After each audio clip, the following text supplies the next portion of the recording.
She had never been kissed, never been wanted. Her own mother told her no man would ever love her. So she answered an ad from a widower on a mountain who needed a wife.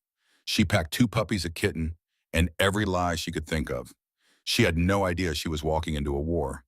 This is the story of how a woman nobody wanted became the most loved person on a Montana mountain. She was still breathing when he found her. Not in the way people usually mean it. Not strong, not steady. Just shallow pulls of frozen air through cracked lips, while the Montana wind tore across the porch like something alive and angry. Colton Ridge stood on that porch with a rifle in one hand and blood running down his left arm, watching 3 torches weave through the pine trees below, like fireflies born in hell. Silas Blackwood was down there. He could feel it, the way animals feel a storm before it breaks. Something in the air. Something wrong. Behind him inside the cabin, Eliza held their boy against her chest. 4 years old, sleeping through the worst night of their lives because that is what children do. They trust. They sleep. They believe the walls will hold. How many, Eliza asked. Her voice was steady, steadier than it had any right to be. 3, maybe 4. Colton chambered around. The sound was the loneliest thing in the world. A man loading a weapon in his own doorway. Blackwood is leading them. What do we have? Colton turned and looked at her. Really looked. At this woman who had arrived 7 months ago, with a battered trunk and a wooden crate full of whimpering animals and absolutely nothing else. This woman who weighed maybe 110 pounds soaking wet and was now standing in front of his son's bedroom door like she intended to stop bullets with her bare hands. Something moved through his chest. Not fear, something bigger. We have each other, he said. That is enough. But this was not where the story began. To understand this night, the night the mountain almost swallowed everything Colton Ridge had left to love, you have to go back. 7 months, to the day a girl from Philadelphia stepped off a stagecoach in Silver Creek, Montana, carrying a box full of creatures nobody else wanted, and changed everything. 7 months earlier, the alley behind Pemberton's dress shop smelled like wet wool and horse manure, and Eliza Whitfield was on her knees in it feeding milk to 2 puppies with a rag soaked in a saucer. The puppies were 5 weeks old. Their mother had been crushed under a delivery cart that morning on Chestnut Street, right in front of Eliza's eyes. The driver had not even stopped. The mare went down the cartwheel, caught the doom, and by the time Eliza reached her, the mother was gone, and 2 pups were nosing blindly at a body that would never be warm again. So Eliza did what Eliza always did. She gathered them up, wrapped them in her apron, carried them to the only safe place she knew, which was the back stoop of the shop where she had worked for 3 years, and she fed them drop by drop while the afternoon light turned gray. There was also a kitten, Orange, barely 6 weeks, found 3 days earlier in a grain sack by the Schuylkill River. Someone had tied the sack shut and thrown it in. Eliza had waded in up to her waist to pull it out.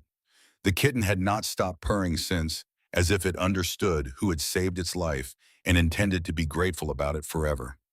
The back door of the shop banged open. Mrs. Pemberton stood there with her arms folded and her face the color of a brick. Again with the strays. Mrs. Pemberton, they will hide without rats. Your scraps bring rats. I have told you a dozen times. The woman's mouth was a thin line. You are finished, Eliza. Collect your things. Eliza did not beg. She had learned a long time ago that begging only made people enjoy saying no.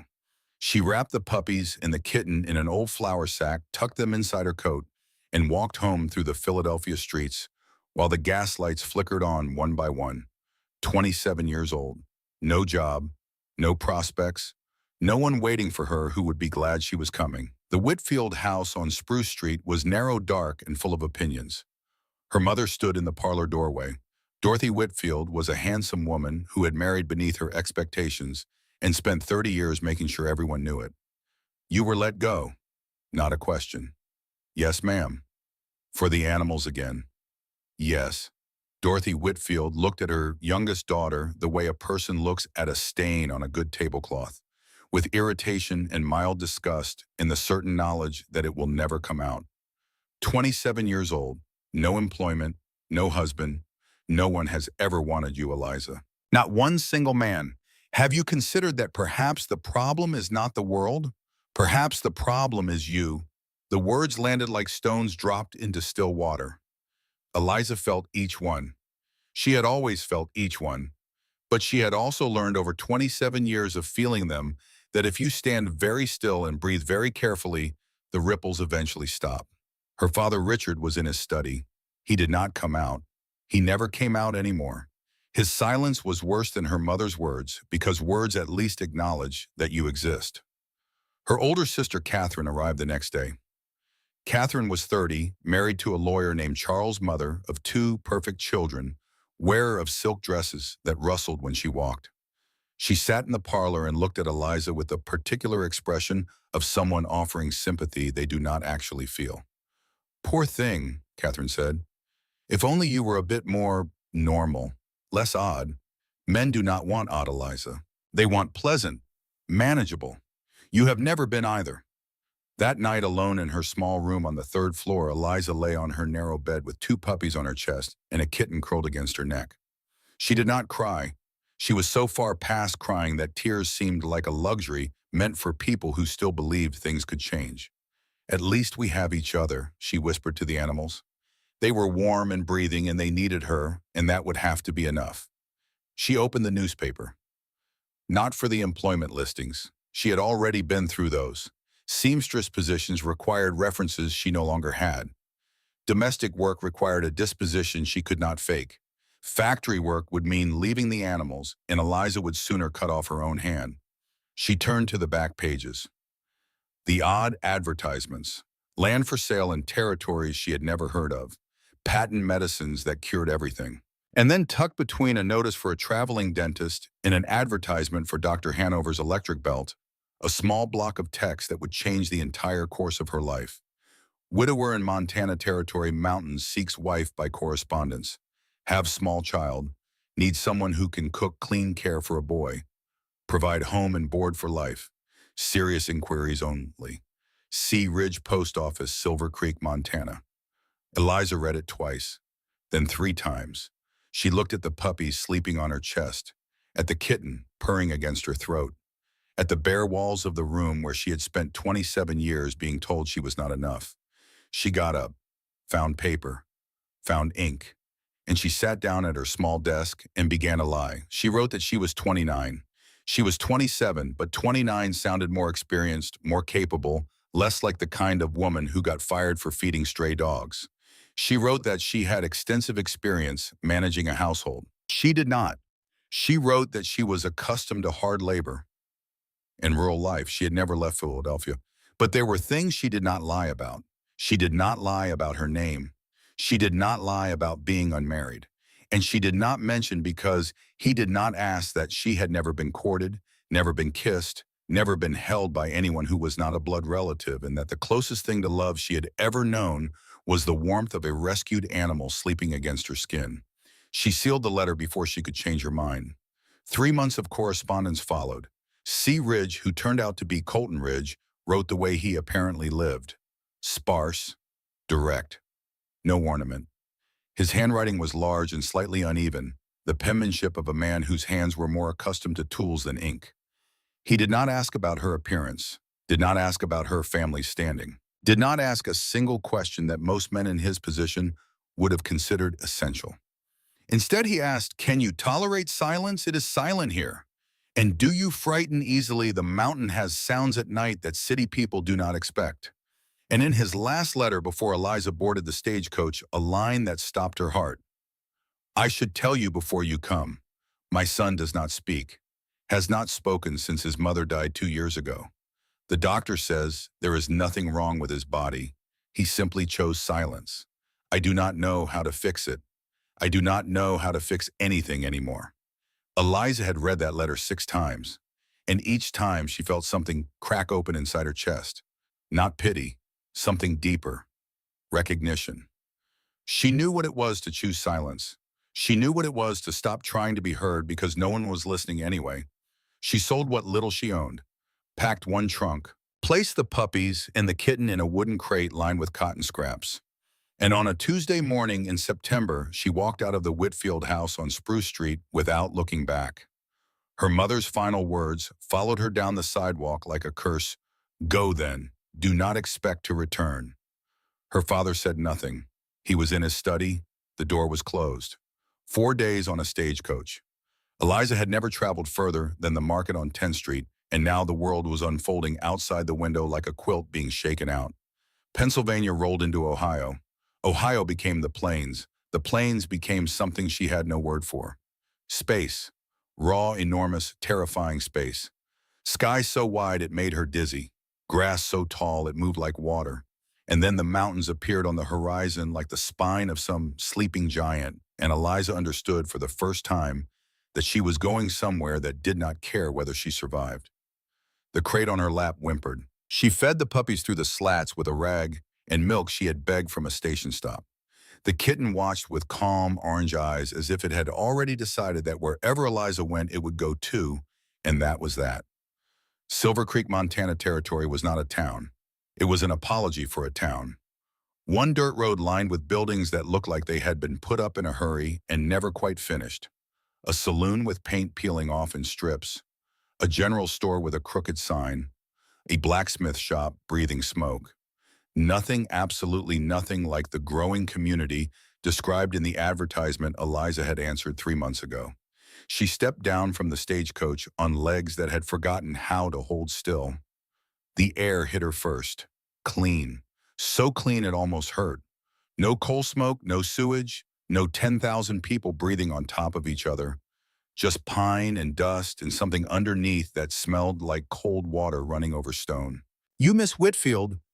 Eliza turned. A man stood on the boardwalk watching her.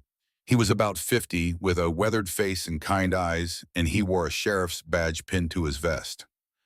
Not a deputy. The sheriff himself. "Yes, sir, I am. Hank Brody, sheriff." He looked at her the way a man looks at someone about to walk into a burning building, with respect and concern and the strong suspicion that talking them out of it would be pointless. "I am supposed to take you up to the Ridge place." "Thank you. Miss Whitfield." Hank removed his hat, turned it in his hands. "Before we go, I need to say something, and I hope you will not take it as overstepping. Colton Ridge lives on the mountain. Not near it. On it. 12 miles of forest road. No neighbors. In winter, sometimes you cannot get down for weeks. And Colton himself, he is a good man. Best man I know, if I am being honest. But since Ruth died, he is not the man he was. He does not talk much. Does not come to town unless he has to. Does not let anyone close. I'm not afraid of quiet men, Sheriff." "No, ma'am, I do not expect you are." Hank put his hat back on. Then he noticed the crate. "What have you got there?" "2 puppies and a kitten." His eyebrows went up. "They were going to die," Eliza said simply. "I could not let that happen." Hank Brody studied her for a long moment. Then he smiled. A real smile, the kind that starts in the eyes. "Well, Colton's boy might like that. Little Wyatt, he is 4 now, has not had much to smile about." They loaded her trunk onto the wagon. As Hank guided the horses out of town and onto the mountain road, he spoke again, carefully like a man picking his way across ice. "There is something else you should know. About the bank. Fellow named Earl Drummond runs it. He has been buying up ranch land around here for 2 years. 3 families have lost their places already. All of them had their loans called in sudden. Everyone knows what Drummond is doing, but nobody can prove it. And Colton's ranch, well, it sits right in the path of where people say the railroad is coming through. If Drummond gets that land, he will be the richest man in the territory." Eliza felt something cold settle in her stomach. "You think Colton is a target?" "I think Colton is the last piece of a puzzle Drummond has been building for a long time. And I think you should know that before you get up there and find out the hard way." The road climbed, switchbacks through dense pine forest, the air getting thinner and colder with every mile. Streams crossed the path, clear as glass and cold enough to make the horses snort. No fences, no signs, no evidence of human presence at all, except the road itself, which was really just 2 ruts worn into the mountainside by years of wagon wheels. And then Hank said one more thing, almost under his breath, as if he was not sure he should say it at all. "Ruth, Colton's wife. Folks say she died of fever. And she did have the fever, that is true, but—" He trailed off, shook his head. "That is not my story to tell. Just be patient with him. He carries more than you know." The words hung in the air like smoke. Eliza stored them. She was good at storing things other people said. good at holding them up to the light later and turning them over and finding the shape of what was hidden underneath. Ruth did not die of fever, not entirely. Then what? The question would stay with her for months, and when the answer finally came, it would change everything. The ranch appeared like something growing out of the mountain itself, a log house large and solid built by hand from timber cut on the land. A massive barn, a stable, outbuildings, fences running in every direction enclosing high pastures where cattle grazed on autumn grass still tinged with green. Behind it all, the mountains rose up in walls of granite and snow so close, it seemed you could reach out and touch them. It was beautiful, and it was the loneliest place Eliza had ever seen. A man came out of the barn. He did not walk out. He emerged, like the mountain had decided to grow one more outcropping. Colton Ridge was 6 feet and 5 inches of silence and scar tissue and barely contained grief. Shoulders wide as a barn door. Dark hair long enough to touch his collar, uncombed, unwashed possibly. A beard that had not seen a razor in weeks. Hands like shovels. Boots caked with mud and things Eliza did not want to identify. But his eyes, dear God, his eyes. They were the color of a January sky. Pale blue, almost gray, and so cold they made the actual temperature feel warm by comparison. They were the eyes of a man who had stopped expecting anything good from the world and had made his peace with the absence. He looked at Eliza. She had to tilt her head back to meet his gaze, and even then she felt like she was looking up at a cliff face. He studied her from her plain brown traveling dress to her sensible boots to her face, and she knew exactly what he saw. A small woman, thin, pale from a life lived indoors, brown hair pulled back so tight it looked like a punishment, eyes too large for her narrow face. Nothing remarkable, nothing beautiful, nothing remotely suited to life on a mountain. "You are smaller than I thought you would be," Colton Ridge said. His voice was a low rumble like distant thunder heard through stone walls. "I am stronger than I look," Eliza said.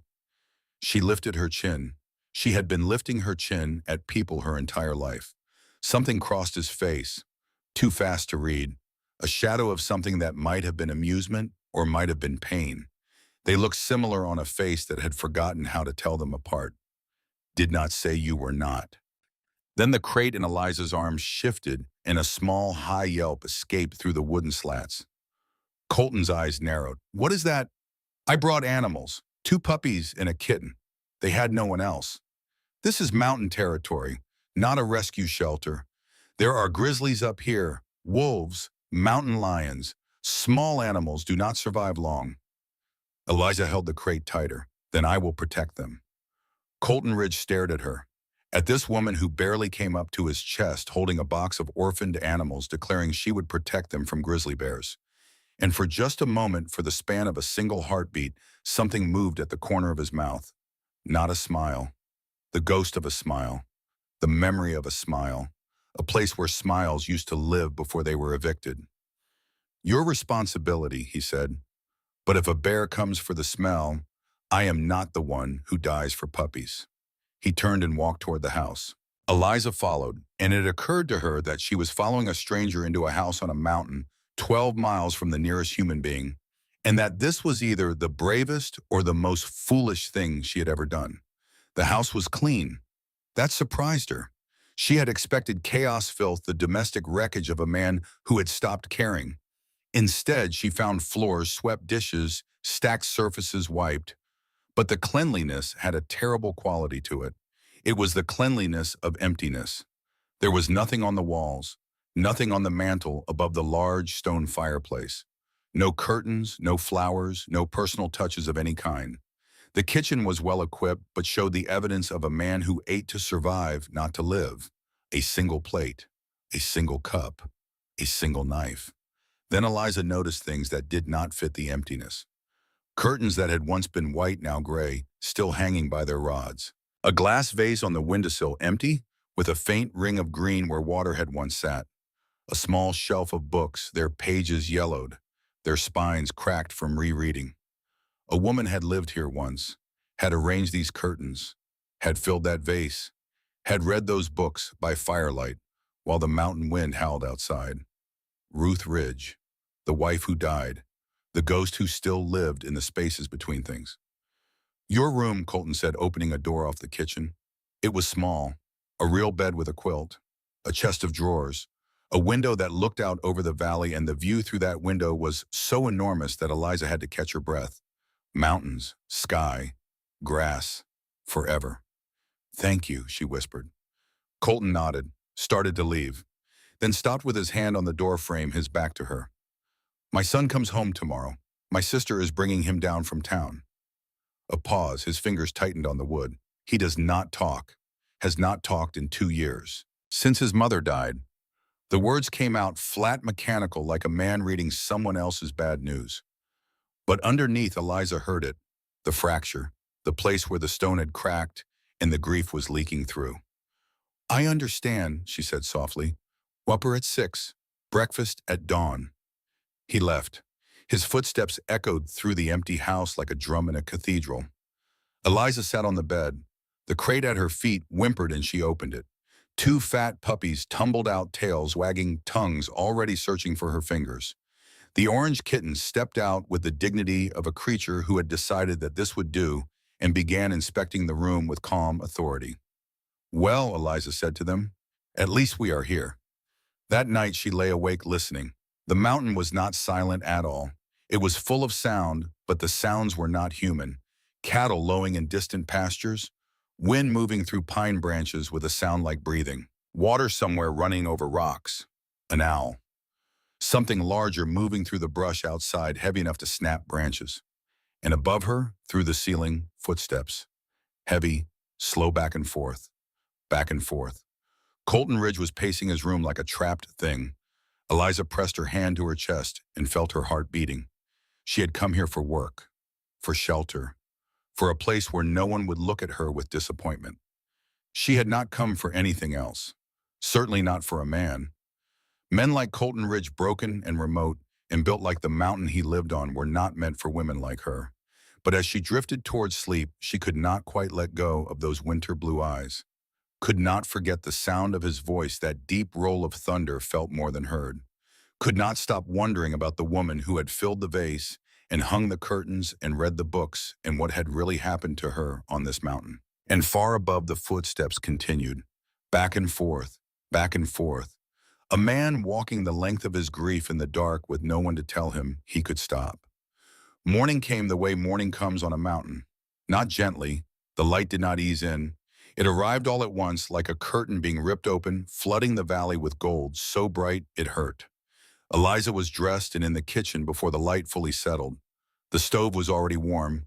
Colton had lit it before going out sometime in the dark hours. She wondered if he had slept at all. She found eggs, bacon, flour, salt lard for biscuits, and she cooked the way she always cooked, which was the way she did everything, thoroughly, attentively, with a quiet care that most people never noticed. By the time the eastern sky was fully pink, the table held a spread that had not been seen in this kitchen in over 2 years. Biscuits golden and steaming, eggs fried in bacon fat, bacon itself crisp at the edges, coffee hot and strong. Colton came through the door and stopped, just stopped, standing in the doorway with his coat still on and snow on his boots and his hands raw from cold, staring at the table like a man who has opened the wrong door and found himself in someone else's house. You did not have to make all this, he said. It is what you are paying me for. He washed his hands, sat down, ate in silence. But he ate everything, every biscuit, every strip of bacon, every bite of egg. And when he was finished, he stood and carried his dishes to the basin himself. That was good, he said, not quite meeting her eyes. Better than anything I have had in a long time. Then he was gone. Out the door into the cold, back to the work that kept him moving through the days. And Eliza stood alone in the kitchen with the warmth of the stove on her face and an unexpected ache in her chest from a compliment so small it should not have meant anything. But it did, because no one had told Eliza that anything she did was good in longer than she could remember. She spent the morning cleaning, dusting, scrubbing surfaces that had been wiped but not truly cleaned in months. And everywhere she looked, she found Ruth. A hairpin in a drawer, a pair of reading glasses on the bookshelf too small for Colton's face, a recipe written in neat handwriting on a card tucked behind the flour tin. Apple cake. The ingredients were simple. The handwriting was beautiful. Liza did not move these things. She cleaned around them. They were not hers to disturb. The sound of a wagon brought her to the door just before noon. A woman was climbing down from the seat holding the hand of a small boy. Hannah Dawson was everything Eliza had expected Colton's sister to be, and nothing like him at all. Where Colton was stone, Hannah was warm-bred, round and soft and smiling with eyes that crinkled at the corners and a voice that filled whatever room she was in. "You must be Miss Whitfield." She took both of Eliza's hands in hers and squeezed. "Lord, you are a tiny thing, are you not? I am Hannah, and this is Wyatt." Eliza knelt down. The boy had his father's dark hair, his father's pale blue eyes. But where Colton's eyes were cold, Wyatt's were simply empty, like rooms in a house where all the furniture had been removed. He stood with his thumb in his mouth and his free hand gripping his aunt's skirt, and he looked at Eliza with the ancient, resigned expression of a child who has learned too early that people leave. "Hello, Wyatt," Eliza said gently. "I am very glad to meet you." Nothing. Not a word. Not a blink.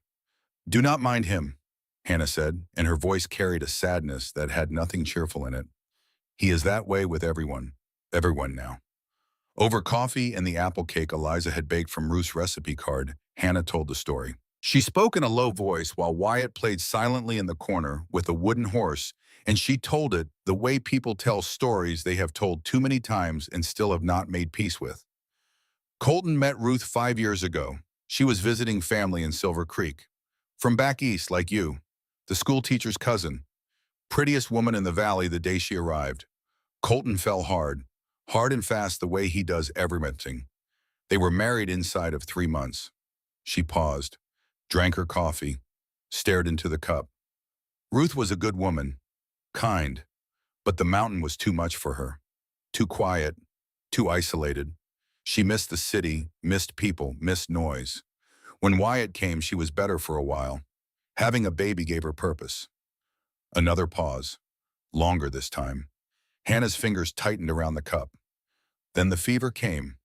2 winters ago, took Ruth and 4 others in the valley.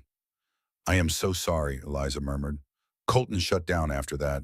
Just closed like a door. Stopped talking. Stopped going to town. Stopped doing anything except work. Dawn to dark every day, like if he just kept moving, the grief could not catch him. Hannah looked at Eliza with eyes that were assessing now, weighing, deciding. "I am glad he hired someone. This house needs life in it, and Wyatt needs more than what Colton can give him right now." Then Hannah added something else, almost under her breath, almost not at all. "At least that is what everyone says about how Ruth died." And before Eliza could ask what that meant, Hannah changed the subject, and the moment passed like a shadow crossing a sunlit floor.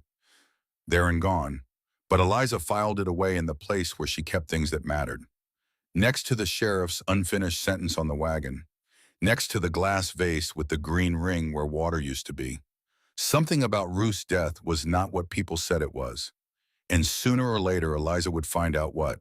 After Hannah left, Wyatt stood at the window and watched the wagon disappear down the mountain road. His small hand pressed against the glass. His face showed nothing, but Eliza knew that face. She had worn it herself standing at windows watching people leave. "Would you like to see something special?" she asked. Wyatt looked at her, uncertain, guarded. Eliza brought out the crate, set it down, opened the lid. The puppies came first, tumbling over each other in a blur of brown fur and wagging tails and high-pitched yelps of pure, uncomplicated joy. They skidded across the floor, crashed into table legs, and immediately began investigating Wyatt's feet with intense concentration. Then the kitten. The orange kitten stepped out of the crate with the composed dignity of a small emperor surveying new territory. It sat down precisely in front of Wyatt and looked up at him with steady green eyes. And Wyatt's face changed, not a smile, not yet. But something behind his eyes moved, like a curtain being pushed aside in a dark room, like the first thin line of light under a door. Slowly, carefully, with the reverent caution of a child reaching for something he is afraid will disappear if he touches it, Wyatt extended his hand, one finger, touched the kitten's head. The kitten pushed against his finger and purred. Wyatt's eyes widened, his lips parted, and his whole body seemed to exhale as if he had been holding his breath for 2 years and had only now remembered how to let it go. They need names, Eliza said softly. Would you help me think of some? Wyatt nodded, a single definite nod.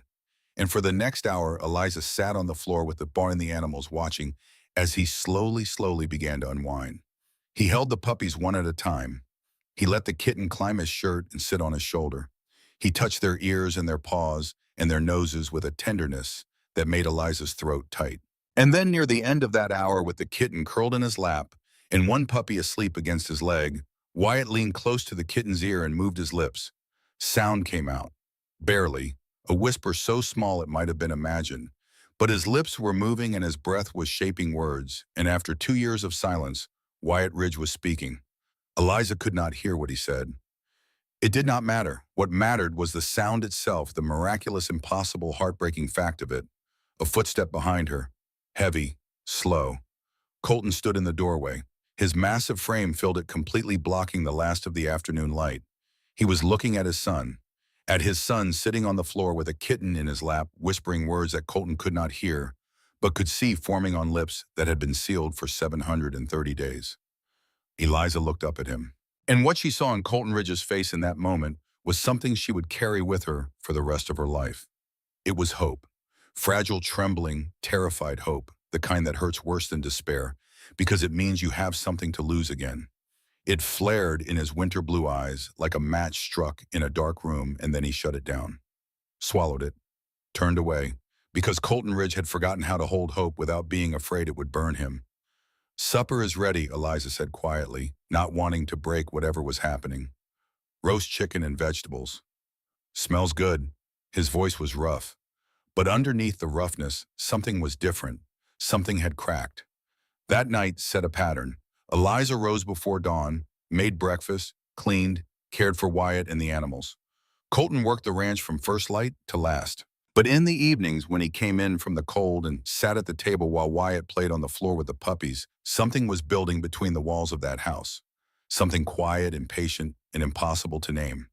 Wyatt said his first full word out loud on a Tuesday. Dog. Just that. One syllable. But he said it clearly, looking at Colton, pointing at the puppy that had just run headfirst into the leg of a chair. Colton's hand stopped halfway to his mouth. He put his fork down. He looked at his son, and then he turned his face away toward the wall, and Eliza saw his shoulders tremble. Just once, a man trying to contain something too large for his body. She pretended not to see. Gave him that. Some things are too private, even for the people who witness them. But she kept seeing other things. Colton standing in the doorway watching her read to Wyatt. Colton at the kitchen window, his eyes following her as she hung laundry in the cold air. Colton's gaze tracking her across a room with an intensity that made her skin warm and her hands unsteady. She noticed things about him too, the way his shirt pulled across his shoulders when he lifted firewood, the way his calloused hands could cradle a puppy with a gentleness that seemed impossible for their size, the way his voice dropped even lower when he was tired, becoming a sound that was more vibration than speech, felt in the chest more than heard with the ears. One night, lying in her bed, Eliza heard the footsteps again, back and forth above her, but this time she heard something else. Faint, nearly nothing. The sound of a grown man crying in the dark, so quiet that anyone less attuned to the sounds of suffering would have missed it entirely.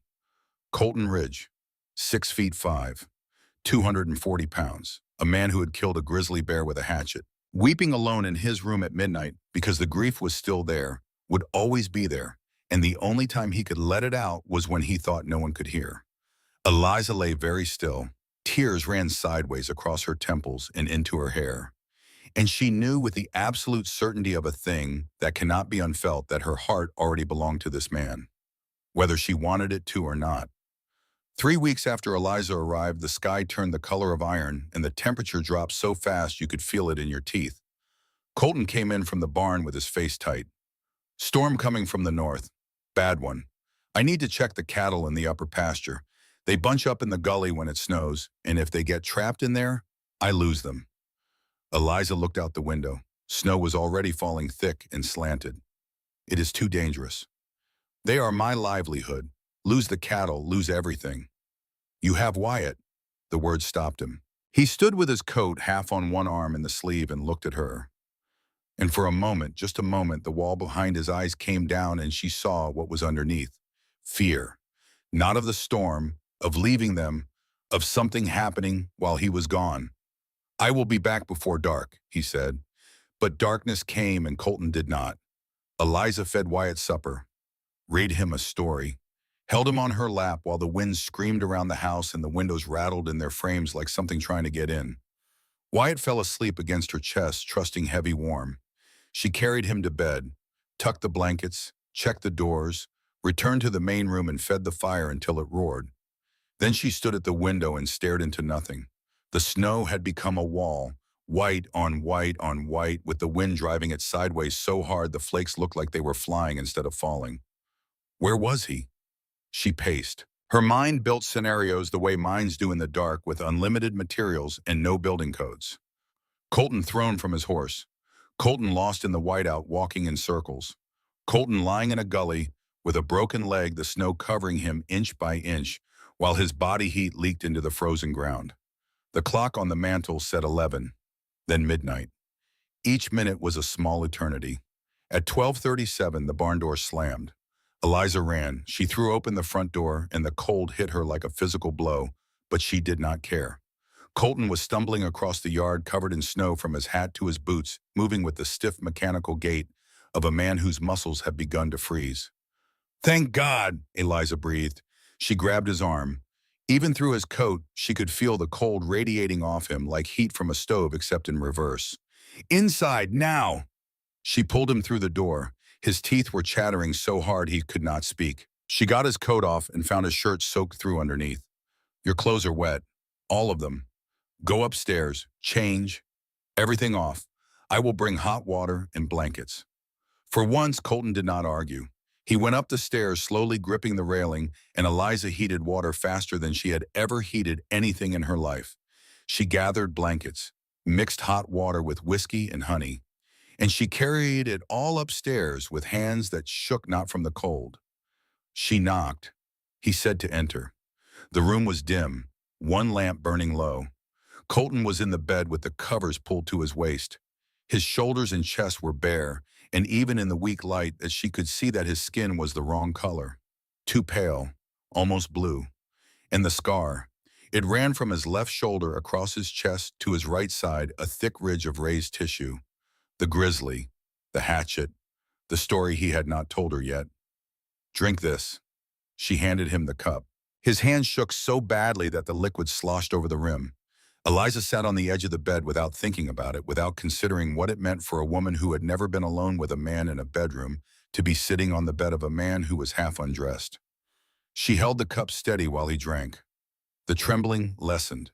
Color began to return to his face, but his hands were still cold, and Eliza took them in hers without thinking, wrapped her small fingers around his large ones, rubbed warmth back into skin that felt like riverstone in January. "You scared me," she said. Colton looked at her, and for the first time since she had arrived, he truly saw her. Not the housekeeper, not the small woman from Philadelphia, her, Eliza. The person inside the plain brown dress and the severe bun and the eyes that were too large for her face. "Why?" His voice was raw. "Why do you care about the animals? About Wyatt? About me? You do not know us. We are nothing to you. Everyone deserves to be cared for." Silence. The kind of silence that has weight and texture and takes up space in a room. "Call me Colton," he said. "You have been here nearly a month. I think you can call me Colton."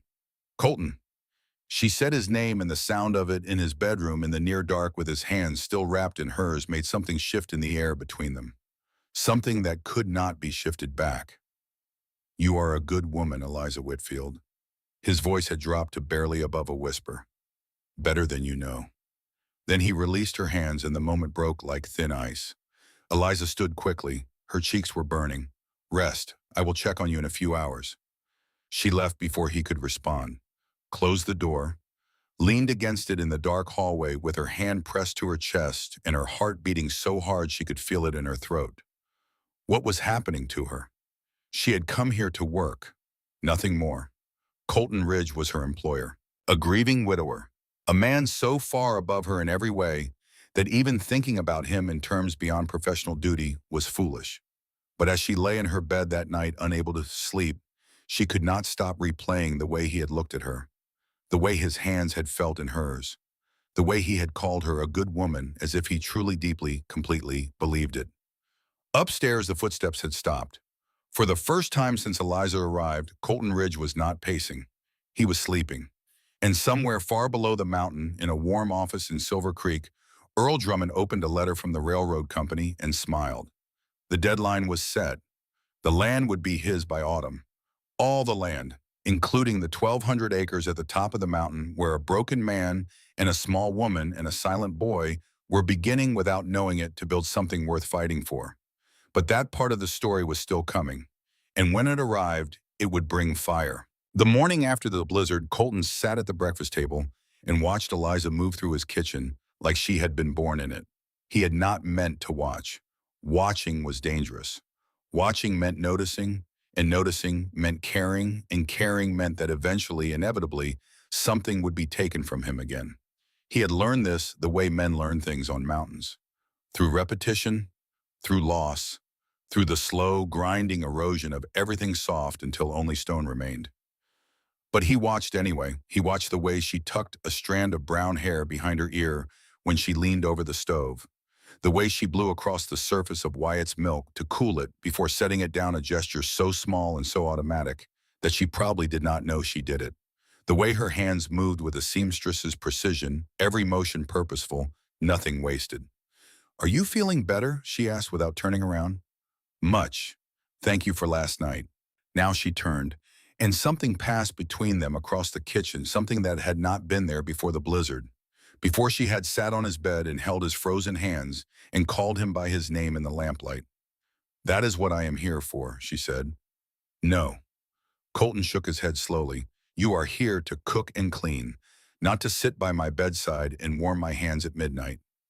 Color rose in her cheeks. He saw it. He noticed everything about her now, and that was the problem. "I would have done the same for anyone," Eliza said. "I know. That is what makes you different." Before she could ask what he meant, Wyatt came running in from the back room with both puppies scrambling at his heels, and the moment dissolved like sugar in hot water. Gone, but still sweet, still there in the taste of things. Winter deepened. The mountain disappeared under snow so thick that the fence posts became white stumps, and the tree line blurred into the sky, and the world shrank to the size of one log house, one barn, one family that was not yet a family, but was becoming something. Colton had not intended for it to happen. He had built his walls with the same care he had built his house, with heavy timber and tight joints designed to keep the weather out and the warmth in and nothing else. But Eliza was not weather. She was something for which he had no architecture. She was water. She found the cracks.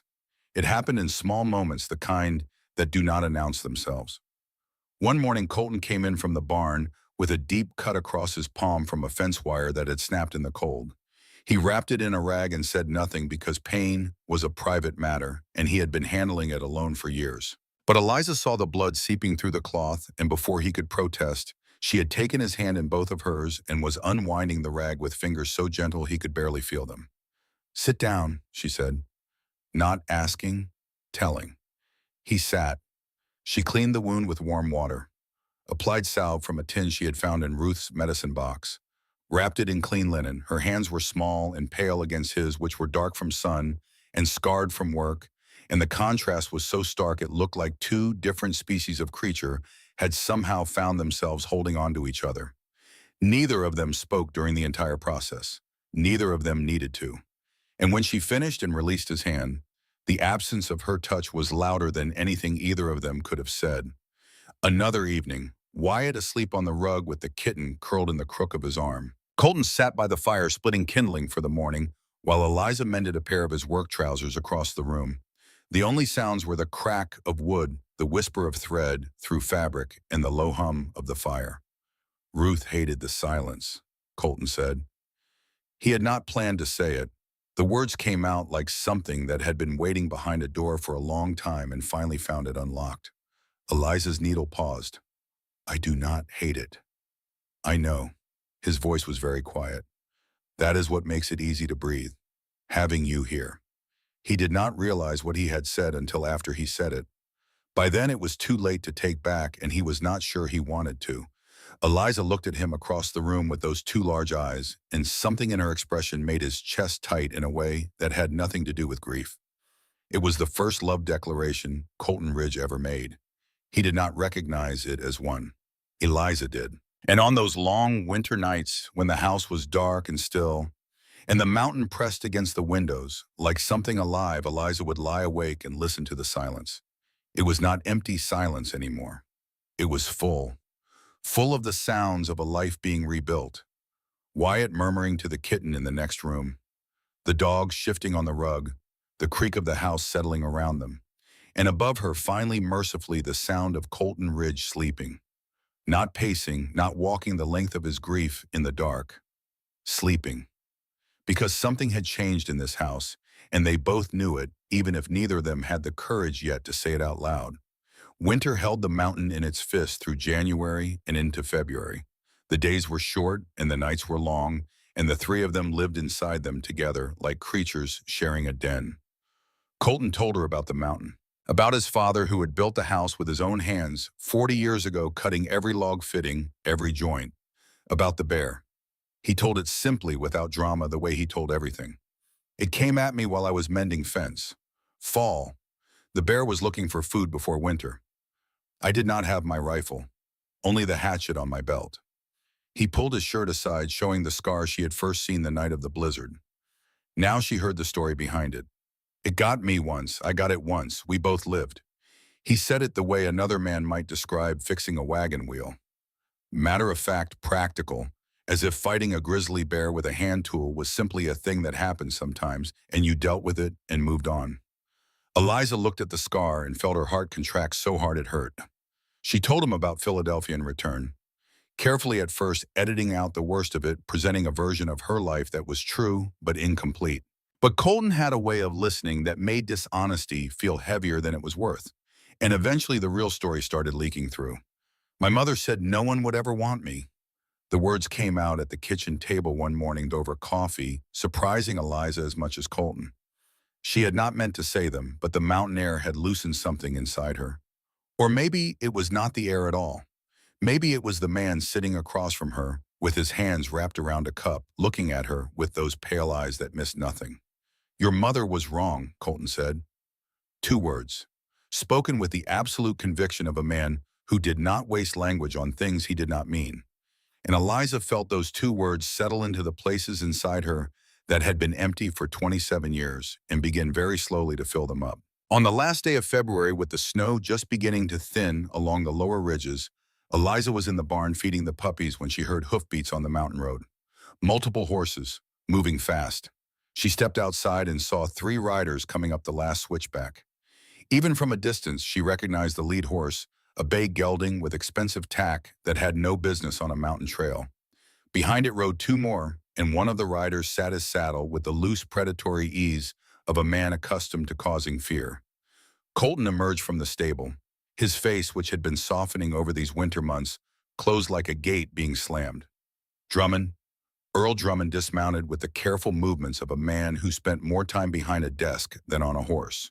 He was perhaps 55 heavy, through the middle, with a red face and small eyes that calculated everything they saw and placed a dollar value on it. His suit was too fine for the setting, his boots too clean, his smile too iron for a man delivering bad news. Beside him stood Silas Blackwood, tall, thin, a face like a knife blade, all edges and no warmth.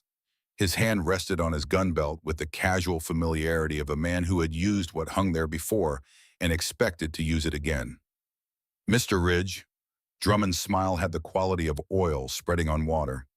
"Congratulations on the new wife." Colton said nothing. He stood between Drummond and the house like a wall between weather and shelter.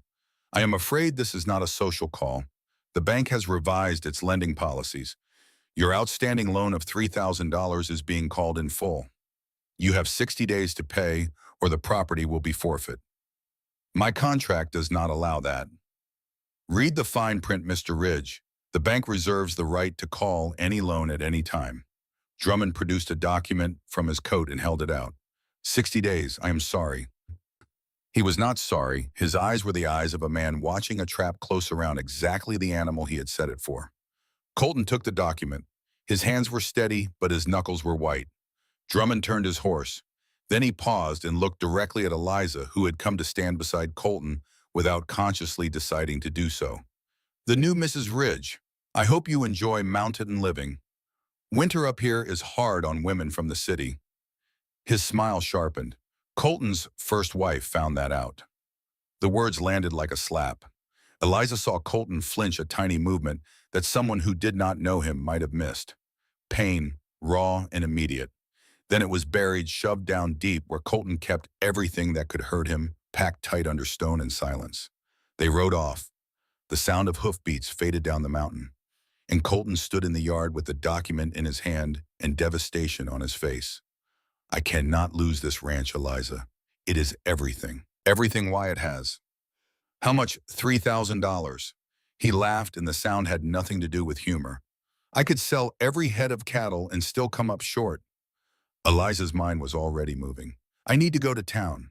Tomorrow. Colton looked at her confused, but she was already turning toward the house, and there was something in the set of her shoulders that he had not seen before. Purpose. Fierce, focused purpose. The next morning, while Colton worked the upper pasture, Eliza drove the wagon to Silver Creek alone. 12 miles down a mountain road that was still slick with melting snow, with the puppies in a crate beside her because she could not leave them, and Wyatt was staying with Lucy Morgan, the 16-year-old girl from town, whom Hannah had recommended as a helper. She went to Hank Brody first.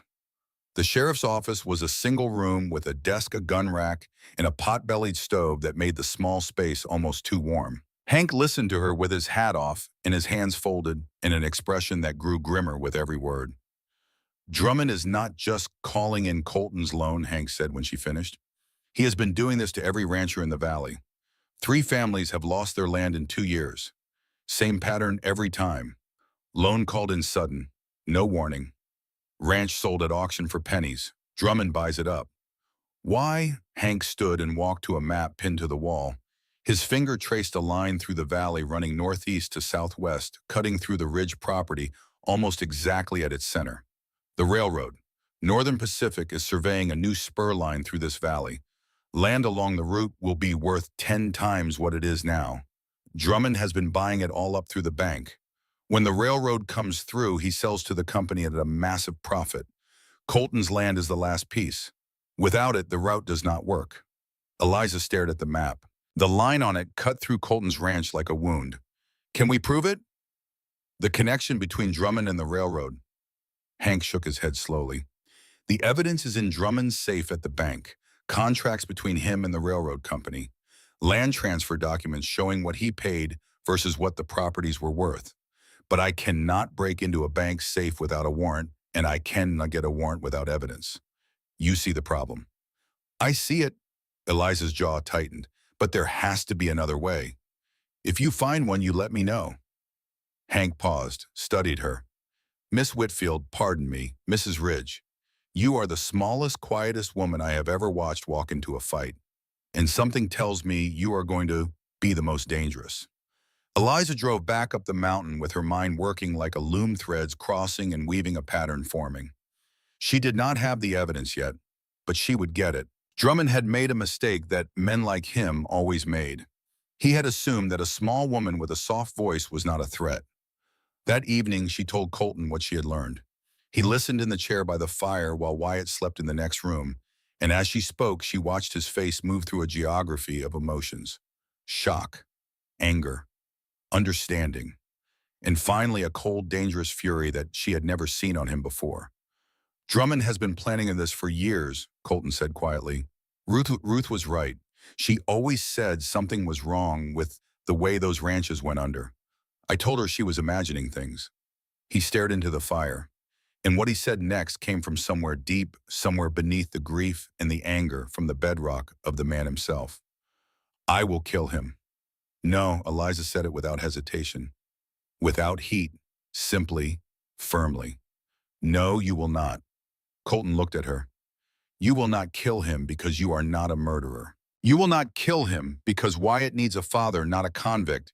And you will not kill him because there is a better way. What way? My way. The legal way. The way that puts Drummond in a cell instead of a grave and gives Colton Ridge the satisfaction of watching it happen while standing on his own land with his son beside him. Colton stared at her for a long time, and what moved across his face was not surrender. It was something closer to awe. The slow recognition of a strength he had not expected to find in the place where he had found it. When did you become this? He asked. I have always been this. No one was looking. He reached out, took her hand, held it in both of his, her small fingers disappearing inside his scarred palms. I am looking now, he said.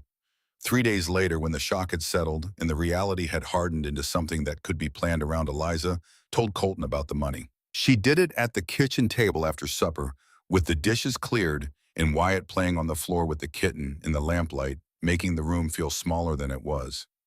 More intimate, like a world that contained only the people inside it. My Aunt Harriet left me $3,500 when she died. Eliza kept her voice even.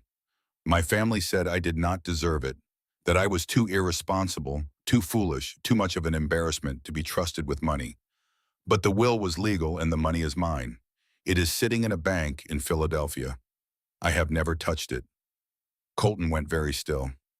No. Colton, no, and he pushed back from the table. Stood. The chair scraped against the floor with a sound like tearing cloth. That is your safety, your future. If someday you want to leave, you need that money. There it was. If someday you want to leave. He had thought about it, had prepared for it, had already accepted somewhere in the architecture of his grief that she would go, that everyone goes, that the mountain gives and the mountain takes, and eventually you are alone again, with nothing but the wind and the pacing and the dark.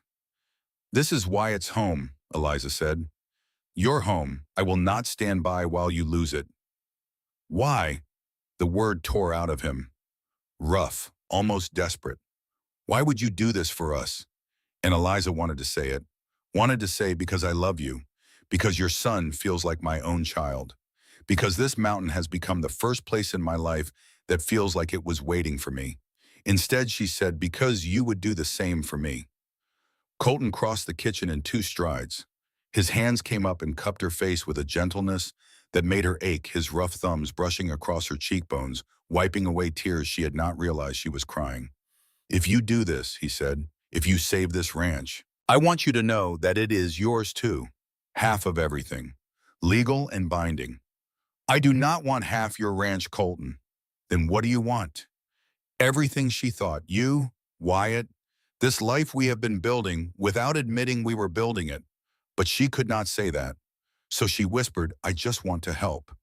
He leaned down, pressed his lips to her forehead, held them there, not a kiss, not yet, but a promise written on skin sealed with breath, more binding than any contract Earl Drummond had ever drawn up. You are an incredible woman, Eliza Whitfield. Stronger and braver than anyone I have ever known. I am just me. Just you is more than enough. He pulled back, but he did not let go of her face. And what he said next stopped the world. Marry me. Eliza's heart did something it had never done before. It stopped. Then it restarted at twice the speed, and the blood rushing through her ears sounded like a river breaking through ice. What? I know it is sudden. I know I am not much. A broken widower with a silent son and a ranch that is 60 days from being taken away. His hands on her face were trembling, and the sight of those enormous, capable hands shaking because of her made Eliza's knees weak. But I can promise you this. I will take care of you, protect you, give you a home for as long as you want it. And those animals of yours, they will always have a place here. Colton, you do not have to marry me to get the money. I will lend it to you either way. I know. His voice dropped to a register she had never heard before, a sound that seemed to come from somewhere beneath his ribs. But I am a selfish man, Eliza. I have been watching you for months, watching the way you care for my son, the way you brought this house back to life, the way you look at me when you think I am not paying attention. Her breath caught. You noticed. I notice everything about you. His fingers moved into her hair, loosening the severe bun she always wore. The way you hum when you bake. The way you talk to those animals like they understand every word. The way your cheeks turn red when I stand too close. I do not blush, Eliza said weakly, even as heat flooded her face. And Colton Ridge smiled. It was the first real smile she had seen on his face since the day she arrived. It transformed him completely. The stone became sunlight. The winter became spring. The hard angles of his jawline and the deep lines around his eyes that rearranged themselves into something so unexpectedly beautiful that Eliza forgot how to breathe. You are doing it right now, he said. Then he was serious again. I am not offering you romance. I do not know if I have that left in me, but I can offer you respect, partnership, and a home, a real home. Eliza's mind was a storm. Marriage to Colton Ridge, to this mountain man who filled doorways and spoke in thunder and had eyes like winter sky. It was everything she had never dared to dream and nothing like what she had imagined for herself, because she had stopped imagining anything for herself a long time ago.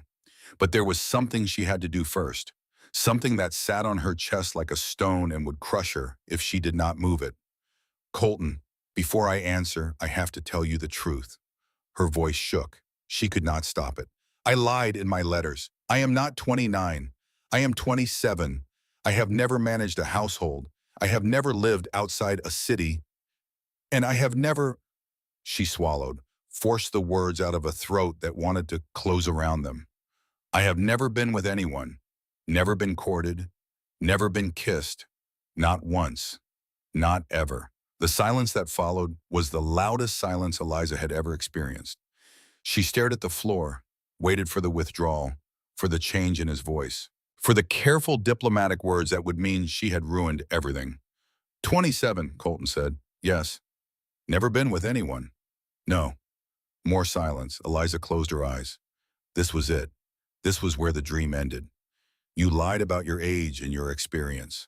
Colton's voice was quiet, measured each word placed with care. But you did not lie about who you are. You really did pull those puppies out of a gutter. Really did wade into a river for that kitten. Really did sit on my bed at midnight and warm my hands while a blizzard tried to take the house apart. His fingers lifted her chin. She opened her eyes and found him looking at her with an expression that contained no disappointment, no withdrawal, only a tenderness so vast and so gentle that it made her want to weep. The things you lied about do not matter.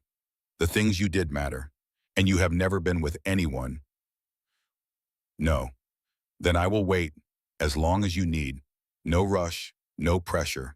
You are my wife when you are ready, not when a piece of paper says so. And then Eliza did something that surprised them both. She rose up on her toes, placed her hands flat against his chest, and kissed him. It was a small kiss, unpracticed, slightly off-center. The kiss of a woman who had never kissed anyone and was navigating by instinct and longing. But it was hers. She gave it. She chose it. She placed her mouth against his and claimed something that had been denied to her for 27 years. Colton stood perfectly still. Let her lead. Let her find her way. And when she started to pull back, uncertain, his arms came around her and drew her against his chest, and he kissed her back. Gently, carefully, like a man holding something so precious that the wrong amount of pressure might shatter it. When they separated, both breathing hard, Colton rested his forehead against hers. Eliza, he said, and her name in his voice was the most beautiful sound she had ever heard. Yes, she whispered. I will marry you. They were married in Silver Creek on a Tuesday in the small church with the crooked steeple. Hannah stood as witness, crying openly and happily. Hank Brody stood as second witness, looking simultaneously pleased and worried, which was his natural state. Wyatt held the orange kitten and watched the proceedings with solemn blue eyes. Eliza wore a blue dress the nicest she owned. Colton wore his only suit. He had shaved his beard down to clean jaw and trimmed his hair, and when Eliza saw him standing at the altar, she stopped walking. Just stopped. Because the man waiting for her was not the wild mountain creature who had emerged from the barn 7 months ago. He was beautiful, square-jawed and strong-featured, with those pale eyes now holding something that looked for the first time like light. When the minister pronounced them husband and wife, Colton kissed her softly, his hand cradling her face like she was made of something more valuable than gold. The money was wired to Silver Creek the next day. $3,000 transferred from a Philadelphia bank to pay off the loan on a Montana mountain ranch. The remaining 500 Eliza kept because Colton insisted she have something that was hers alone. The ranch was saved, but what happened next mattered more than any bank document. Colton had said he could not offer romance. He had been wrong. He did not speak flowery words, did not write poetry, did not perform the gestures that novels and songs promised. Instead, he showed his love in the language he actually spoke, which was the language of action. He brought her wildflowers from the high meadow every week, wrapped in his bandana, slightly crushed from being carried inside his coat. He built a shelter for her animals. Real construction. Solid walls, shingled roof, water trough. He spent 4 days on it, and when Eliza saw it for the first time, she cried, and Colton looked confused because he did not understand that what he had built was not a shelter for animals. It was proof. Proof that her strays mattered, that the part of her that the world had mocked was the part he chose to honor. He held her hand under the table during supper, his thumb tracing slow circles on her palm, while Wyatt talked about the puppies and the kitten and the calf born that morning and the hawk he had seen from the barn door. And yes, Wyatt was talking now, in full sentences, loudly, constantly, as if 2 years of silence had created a reservoir of words that was now overflowing. At night in the bedroom that had been his alone for 2 years, Colton held Eliza close and whispered things that rebuilt her from the inside out. "You are so beautiful, Eliza. I do not understand why you cannot see it. I love the way you laugh. It sounds like something I forgot existed. I keep thinking I will wake up and you will be gone. That this was something I dreamed during one of those long winter nights." And Eliza, who had spent her whole life believing she was not enough, began to bloom under his attention like a flower that had been waiting its entire existence for exactly this sunlight. Their physical intimacy grew slowly. Eliza's pace, Colton's patience. On their wedding night, they had lain side by side, his arm around her, her head on his chest, listening to each other breathe. And that was enough. It was more than enough. It was everything. Over the weeks that followed, closeness grew in increments. A longer kiss, a hand on the small of her back, her fingers tracing the scar across his chest while he lay still and let her map the geography of his survival. And when they finally came together as husband and wife, it was not a surrendering or a taking. It was a meeting. Two people who had been alone for too long, finding their way to each other in the dark, guided by trust and tenderness, and the absolute certainty that they were safe. Eliza wept afterward. Not from pain, from the staggering realization that this was what it meant to be loved, to be known completely and wanted anyway, to be held by someone who saw every flaw and scar in secret and chose to stay. Spring arrived like a benediction. The snow pulled back up the mountain, revealing green underneath. The creek ran full and loud. Wildflowers exploded across the meadows in colors that made Eliza's eyes sting, because she had not known the world held this much beauty, and she had almost missed it entirely. And then on a warm morning in April, everything changed. Eliza was hanging laundry on the line behind the house, sheets snapping in the mountain wind. The sun warm on her face, she could hear Wyatt somewhere near the barn, talking to the dogs. Talking. Always talking now. A miracle she would never take for granted. She did not hear him approach. She heard his voice. "Mama." The clothespin slipped from her fingers. "Mama." "Look, the chickens laid eggs." Eliza turned. Wyatt stood at the corner of the house with an egg cradled in each hand and a grin so wide it seemed to split his face in two. The puppies were at his heels. The kitten sat on the porch railing, observing with imperial disinterest. "Mama." He had called her Mama. Eliza's hands came up to her mouth, her vision blurred. The laundry flapped forgotten behind her. Wyatt's grin faltered. The light in his eyes dimmed. "Is it okay?" he asked in a small voice. "Can I call you Mama?" Eliza dropped to her knees on the hard ground and pulled him into her arms so fiercely that one of the eggs cracked against her shoulder. She did not care. She could not care about anything except the weight of this child against her chest, and the word he had given her, this word that she had never expected to hear from anyone, this word that meant she belonged to someone and someone belonged to her. "Oh, sweetheart," she whispered against his hair. "Of course you can. I would be honored. I would be so, so honored." Over Wyatt's shoulder, she saw Colton. He stood by the barn. His hands hung at his sides. His hat was off, and the expression on his face was something Eliza had never seen before, not on him, not on anyone. It was love, not the careful, measured affection of a partnership, not gratitude, not relief.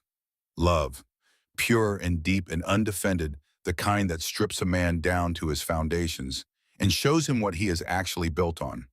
His winter blue eyes were not cold anymore. They were warm, warmer than the spring sun on her face, warmer than anything she had felt in her life. That night, after Wyatt was asleep, Colton took Eliza by the hand and led her out to the porch. The stars overhead were so thick they looked like spilled salt on black cloth.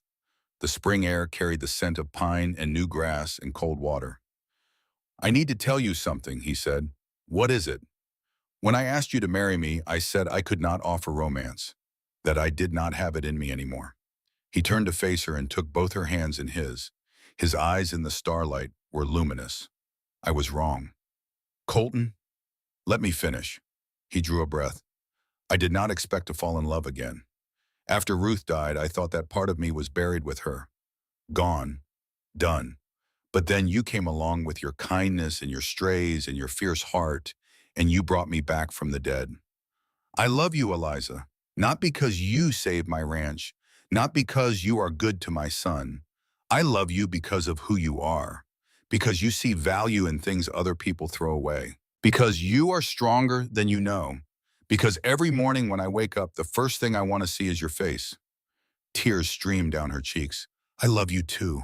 I have for months. I just did not think that someone like you could love someone like me." Colton made a frustrated sound, half growl and half something broken, and pulled her against him. "You have that backward, Eliza. You are too good for me, too kind, too generous, too everything.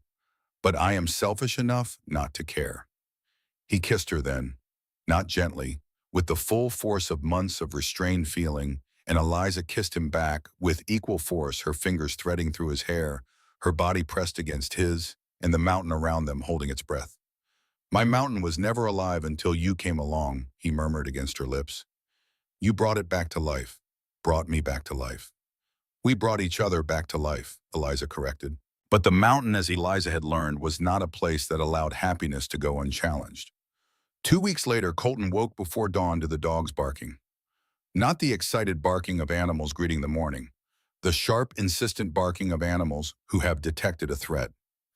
He pulled on his boots and went to the north fence line, and what he found there turned his blood to ice. The fence wire had been cut, not broken by weather or animal, cut clean through with a tool, bolt cutters from the look of it, and the cattle that had been grazing the north pasture were gone. Shattered into the forest, vanished into 1,000 acres of wilderness. It took Colton and Hank Brody 2 days to round them up. They found 2/3 of the herd. The rest were lost. 20 head of cattle. Gone. At current market prices, that was nearly $800 walking into the trees. But it was not the money that made Colton dangerous. It was the evidence. The cut fence wire. The boot prints in the soft earth around the posts. The horseshoe impressions that matched a particular type of shoe forged only at Drummond's own blacksmith shop in Silver Creek. Colton came home that second evening with his jaw set so hard the muscles were visible through his beard. He moved through the house without speaking, his body carrying a violence that had not been there before, a contained, trembling readiness that made the air in the room feel combustible. Eliza found him in the barn saddling his horse. "Where are you going?" "To find Blackwood." "And then what?" He did not answer. He cinched the saddle strap. Eliza stepped in front of the horse. Between Colton and the barn door, between her husband and whatever he was about to become. "Do not go. He destroyed our livelihood, our security, our future. And if you beat him half to death, you will sit in a cell. Wyatt will grow up visiting his father through iron bars. Is that what you want?" Colton's hands stopped moving.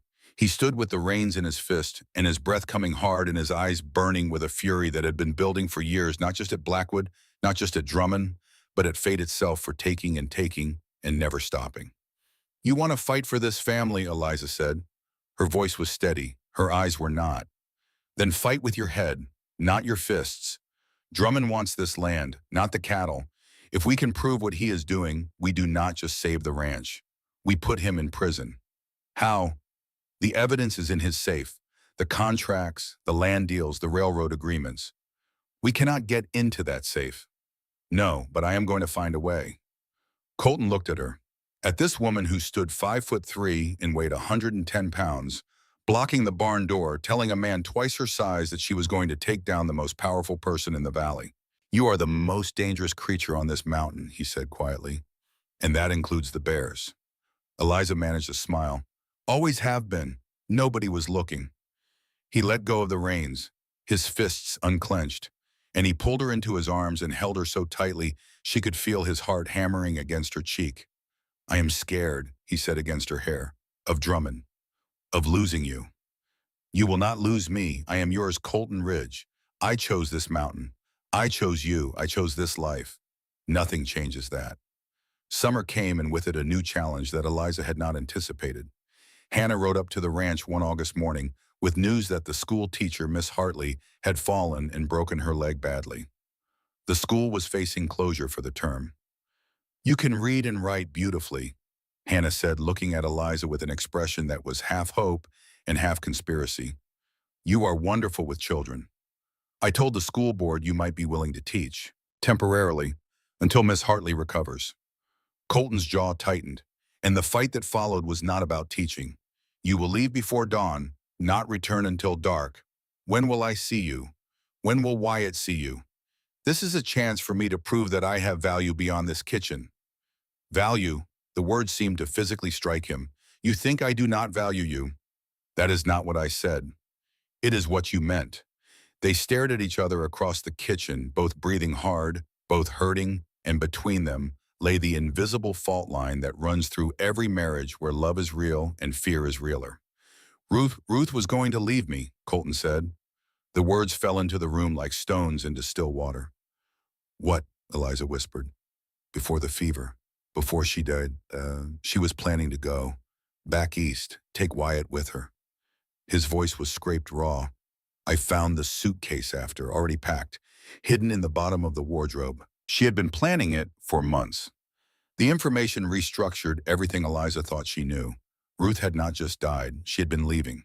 And Colton had discovered this after she was already gone, when the grief was at its most unbearable, adding betrayal to loss, adding abandonment to death. No wonder he paced at night. No wonder the walls were so thick. He had not just lost his wife. He had learned that his wife had chosen to leave him before death made the choice for her. I am not Ruth, Eliza said. She crossed the kitchen and took his hands. I am not leaving. I chose to be here. I choose it every morning when I wake up and every night when I lie down beside you. Teaching school does not change that. His fingers tightened around hers. Promise me. I promise. And if it becomes too much, you will tell me. You will not run yourself into the ground trying to prove something that does not need proving. I promise that too. So Eliza became the temporary school teacher of Silver Creek. She hired Lucy Morgan to help with the house during the day, and she threw herself into teaching with the same fierce dedication she brought to everything. The children tested her, the older boys especially sensing weakness, the way all children do, prodding to see if the new teacher would crack. She did not crack. She taught them to read and decipher and to think, and one by one they fell into the rhythm of her quiet, patient authority. Little Emma Wilson, 7 years old, read her first full page without help. Her face glowed like a lamp being lit from inside. Sam Peterson, 14. The troublemaker, the boy everyone had given up on, slowly began to apply himself after Eliza told him something no one had told him before. You are smart, Sam. You are smarter than you think. And I will not stop believing that until you believe it too. But Drummond had a seat on the school board. And Drummond had not forgotten what had happened to his loan collection. He sent Silas Blackwood to stir the pot. A married woman has no business in a classroom. Her place is at home, with her husband. The school board meeting was held in the back room of the general store on a Tuesday evening in October. Eliza arrived with Colton at her side, his massive presence filling the doorway like a mountain that had decided to attend a civic meeting. The room was already full.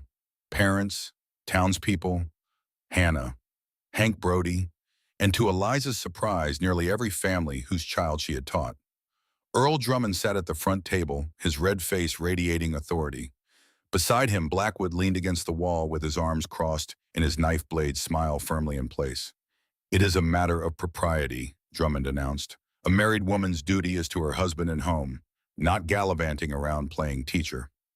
Mary Wilson stood up, Emma's mother, a thin woman with work-worn hands who had never spoken at a public meeting in her life. "She is not playing at anything. My Emma could not read a word before Mrs. Ridge started teaching. Now she reads to her baby brother every night." Margaret Peterson rose next. "My Sam was headed for trouble, real trouble. Mrs. Ridge saw something in him that no one else saw. He is talking about college now, college." More voices, more parents, a chorus of ordinary people defending an extraordinary woman. And then Colton spoke. He had been standing at the back of the room silent, letting others make the case. But now he moved forward, and the room seemed to shrink around him. Not because he was intimidating, though he was. Because when Colton Ridge spoke, which was rarely people listened the way they listened to thunder. Involuntarily. Completely. "My wife is the strongest, smartest, most capable woman I have ever known." His voice was quiet, but it carried absolute conviction the way a river carries stone. Effortlessly. Inevitably. "She runs my household. She cares for my son. A boy who did not speak for 2 years, who now calls her mama. She does all of this and still finds the heart to give everything she has to the children in that schoolhouse." He paused, looked directly at Drummond.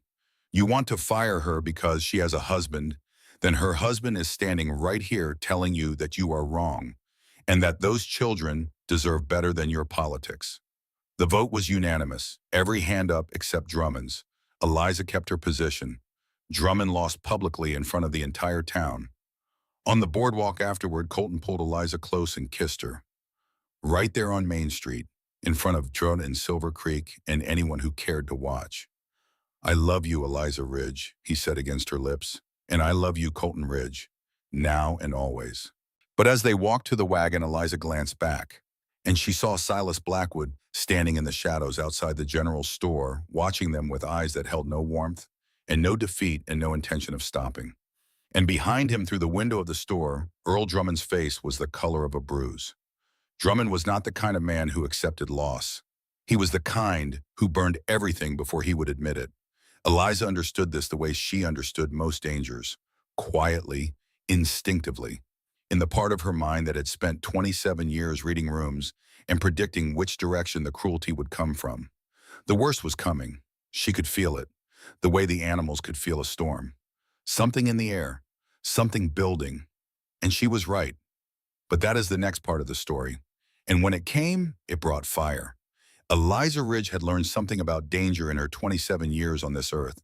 It did not always arrive with noise. Sometimes it came quietly on soft feet in the space between one heartbeat and the next. Sometimes the most dangerous moment was the one that felt like peace. The 2 weeks after the school board meeting were peaceful. That should have been the warning. Colton worked the ranch with a lighter step. Wyatt chattered through every meal like a bird that had discovered singing and intended to make up for lost time. The puppies had grown into leggy, loyal dogs who followed Eliza everywhere like a personal guard detail. The orange kitten, now a proper barn cat with a magnificently plumed tail and an attitude to match, had established dominion over every mouse within a quarter mile and showed no signs of stopping. Eliza taught during the week and came home each evening to a house that smelled like wood smoke and coffee and the particular warmth that happens when people who love each other have been living in the same rooms long enough to leave their happiness in the walls. But Eliza was not resting. Not really.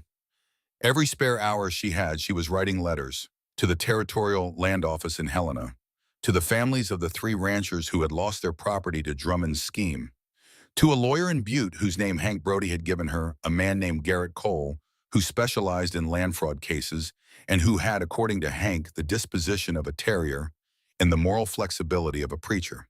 She kept her correspondence in a leather folio hidden beneath a loose board in the pantry floor. Not because she was ashamed of it, because she understood with the instinct of a woman who had spent her life being underestimated that surprise was her greatest weapon. Drummond did not know what she was building. He thought the school board defeat was the end of the war. He did not realize it was only the first skirmish. Hannah helped. She moved through Silver Creek like warm water, talking to everyone, hearing everything, remembering all of it. She brought Eliza names, dates, details. The price Drummond had paid for the Hollister Ranch. The amount he had offered the Petersons before calling their loan. The letter Margaret Peterson had found in her husband's desk after he signed the property awaited a letter from a railroad surveyor confirming that the spur line route ran directly through their land. Hank provided what he could through official channels, maps, property records. The timeline of Drummond's acquisitions, which when laid out on paper formed a pattern so obvious it was almost insulting. Every ranch he had acquired sat along the same northeast to southwest corridor, the railroad corridor, the line that needed Colton's Mountain to be complete. And then there was Lucy Morgan, sweet, scatterbrained Lucy who forgot to put salt in the bread and once left the barn door open so the chickens got into the house, and who could not seem to remember whether Tuesday came before Wednesday or after it. Lucy, whom everyone in Silver Creek treated with the gentle condescension reserved for pretty girls who were not quite clever enough to require serious attention. Lucy, whose father had been a locksmith. It was Lucy who brought the final piece. She came to Eliza one evening after Wyatt was asleep, twisting her apron in her hands, her young face tight with something that Eliza recognized immediately. It was the face of a person who has been carrying a heavy thing for a longer time and has finally decided to set it down. "Mrs. Ridge, I need to tell you something about my father." Eliza poured her coffee, sat her down, listened. Henry Morgan had owned a ranch south of Silver Creek.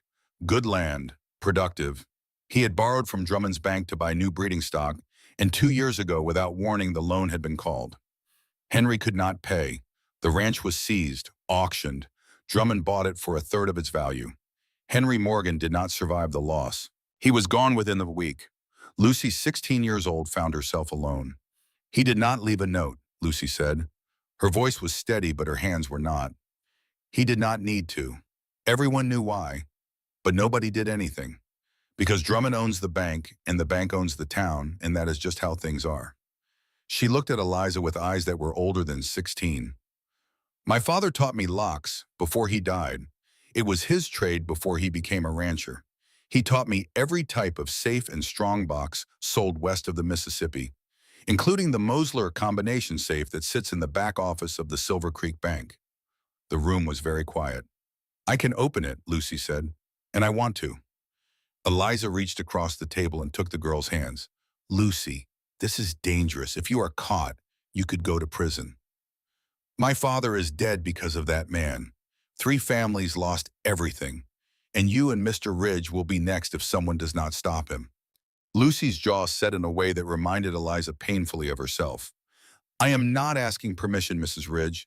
I am telling you I can help. And I am asking if you will let me."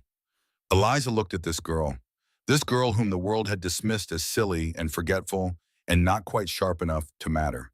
And she saw beneath the scattered surface the same thing she had seen beneath Colton's stone exterior, in Wyatt's almost silence and her own supposed plainness. Strength, hidden, waiting, needing only someone willing to look for it. "We do this together," Eliza said, "and we do it smart." It came on a Wednesday night, 2 weeks after the school board meeting. 2 weeks of peace that should have felt like a gift, but felt in hindsight like the silence before a rifle shot. Eliza was bathing Wyatt when the dogs began to bark. Not the excited yelping of animals greeting a familiar sound. The deep, guttural, continuous barking of creatures who have identified a threat and are trying to tell someone about it before it is too late. She pulled Wyatt from the tub, wrapped him in a towel, and carried him to the front room. Colton was already there. He stood at the window with his rifle in his hands, his face carved from stone, his eyes tracking something in the darkness below the tree line. Torchlight. 3 points of orange flame weaving through the pines, like the eyes of something that should not exist. "Blackwood," Colton said. "How many?" 3, maybe 4. He chambered around. "Take Wyatt to the back bedroom. Lock the door." Eliza carried Wyatt to his room, set him on the bed, pressed the kitten into his arms. "Hold on to him, sweetheart. Stay here. Be brave." Wyatt's eyes were wide, but he nodded. Brave, like his father. Eliza did not go back to the front room and hide. She went to the bedroom she shared with Colton and took the revolver from the top shelf of the wardrobe. The gun Colton had taught her to shoot 3 weeks ago on a quiet afternoon when he had lined up tin cans on the fence rail and stood behind her and guided her hands and said with a seriousness that had surprised her, "Every woman on a mountain should know how to use one of these bombs." She checked the cylinder. Loaded, 6 rounds. She walked back to the front door and stood beside her husband. Colton looked at her, at the gun in her hands, at the set of her jaw. "I told you to stay with Wyatt. And I told you I am not running." She met his eyes. "This is my home too." Something moved across his face. Not anger, not fear, something that looked impossibly like pride. Outside, a voice cut through the dark. Blackwood's voice, thin and sharp as the man himself. "Ridge, we know your wife has been collecting papers about Mr. Drummond. Hand them over. Hand over the ranch deed while you are at it, and we will leave peaceful." Colton stepped onto the porch. "Come up here and take them." Silence. Then the torches began to move. Uphill, toward the house. What happened next took less than 5 minutes, but lasted forever. The first man came out of the tree line at a run, torch held high, heading for the barn. Colton fired once. The bullet struck the torch, shattering it, sending sparks cascading into the snow. The man stumbled, cursed, retreated into darkness. Blackwood used the distraction. He came from the side, fast and low, vaulting the porch rail. Colton swung the rifle, but Blackwood was inside its reach, too close for a long gun, and they crashed together on the porch boards with a sound like 2 trees falling. They fought the way men fight when everything is at stake. No technique, no restraint, fists and elbows and knees, and the desperate animal violence of 2 bodies trying to destroy each other. Blackwood was fast. Colton was stronger. But Blackwood had a knife, and it found Colton's left arm before Colton's fist found Blackwood's jaw. The knife cut deep. Blood ran down Colton's arm and dripped onto the porch boards. He did not stop. He hit Blackwood twice more, the second blow landing with a sound like a hammer striking wet wood, and Blackwood went down and stayed down. 2 men accounted for. But the third had circled around. Quiet, patient. While Colton fought on the porch, the third man had crept to the far side of the barn with a torch in his hand and murder in his intentions. The dogs were barking at the porch where the noise was. They did not see him. Eliza saw him. She saw the flicker of torchlight reflected in the barn window, saw the shadow move, saw the arm draw back to throw the torch into the hayloft where one spark would become an inferno that would kill every animal inside. She raised the revolver, steadied her hands the way Colton had taught her, and she fired. The bullet struck the torch, not the man. The torch exploded in his hands, scattering burning fragments into the snow where they hissed and died. The man yelped, dropped what was left, and ran into the forest like something chased by wolves. The mountain went quiet. The kind of quiet that follows violence, heavy and ringing, as if the air itself needs a moment to recover. Colton turned from the porch, saw Eliza standing in the doorway with the revolver still raised, smoke curling from the barrel, her face white as chalk but her hands steady. Steady as stone. "You shot," he said. "I protected our home." Her voice was thin, but it did not break. "Nobody burns what is ours." Colton looked at her, at this woman. This small, quiet woman from Philadelphia who had never held a gun before 3 weeks ago and had just used one to save a barn full of animals from a man with a torch. And what moved across his face was not surprise. It was the expression of a man who has finally understood completely and irrevocably that the person standing in front of him is not who he thought she was. She is more. She has always been more. The world was simply too stupid to notice. He laughed, a short, incredulous, exhausted laugh, then winced because the knife wound in his arm was beginning to make itself known with considerable urgency. Hank Brody arrived an hour later. Blackwood was bound with rope and conscious, but showing no interest in further conversation. His jaw was already swelling to the size of a small melon. The other 2 men were gone, vanished into the mountain night. Eliza bandaged Colton's arm while Hank loaded Blackwood onto his horse. The cut was long but shallow. It would scar. Colton already had scars. One more would not change the landscape much. "Drummond sent them," Eliza told Hank. "He wants the evidence I have been collecting. He knows." Hank nodded grimly. "Then we need to move fast, before he destroys what is in that safe." The plan came together over 3 days. Eliza, Hank, Colton, and Lucy sitting around the Ridge kitchen table after dark, speaking in low voices while the fire burned low and the dogs slept at their feet. The strategy was simple because simple plans have fewer things that can go wrong. Hank would invite Drummond to the sheriff's office for a friendly conversation about the fence-cutting incident. Not an arrest, not an accusation, just questions. Drummond's vanity would not allow him to refuse. A man who considered himself above suspicion would walk into that office with the confidence of someone who had never been caught at anything and did not expect to start now. While Drummond was occupied, Lucy would open the safe. Eliza would be with her copying the documents. They would not remove the originals because a missing document would alert Drummond immediately. Instead, Eliza would copy every relevant contract, every letter, every financial record in her neat seamstress hand, creating duplicates that would be admissible as evidence when paired with testimony. Colton would stand watch outside the bank. His job was the simplest and the hardest. Watch, wait, and if Drummond returned early, give the signal. "I do not like this," Colton said. He said it 3 times during the planning. He said it the way he said everything quietly, but with a weight that made the words settle into the room like stones. "I know," Eliza said each time, "but it is the only way." On the 3rd time, she added something else. "You trusted me to save the ranch. Trust me to save it again." He looked at her across the table, and what she saw in his eyes was not doubt, it was fear. The specific, targeted fear of a man who has found the thing he cannot afford to lose and is watching it walk toward danger. "If anything happens to you," he said, "nothing will happen to me. I have survived 27 years of my mother. Earl Drummond does not scare me." The night came on a Wednesday.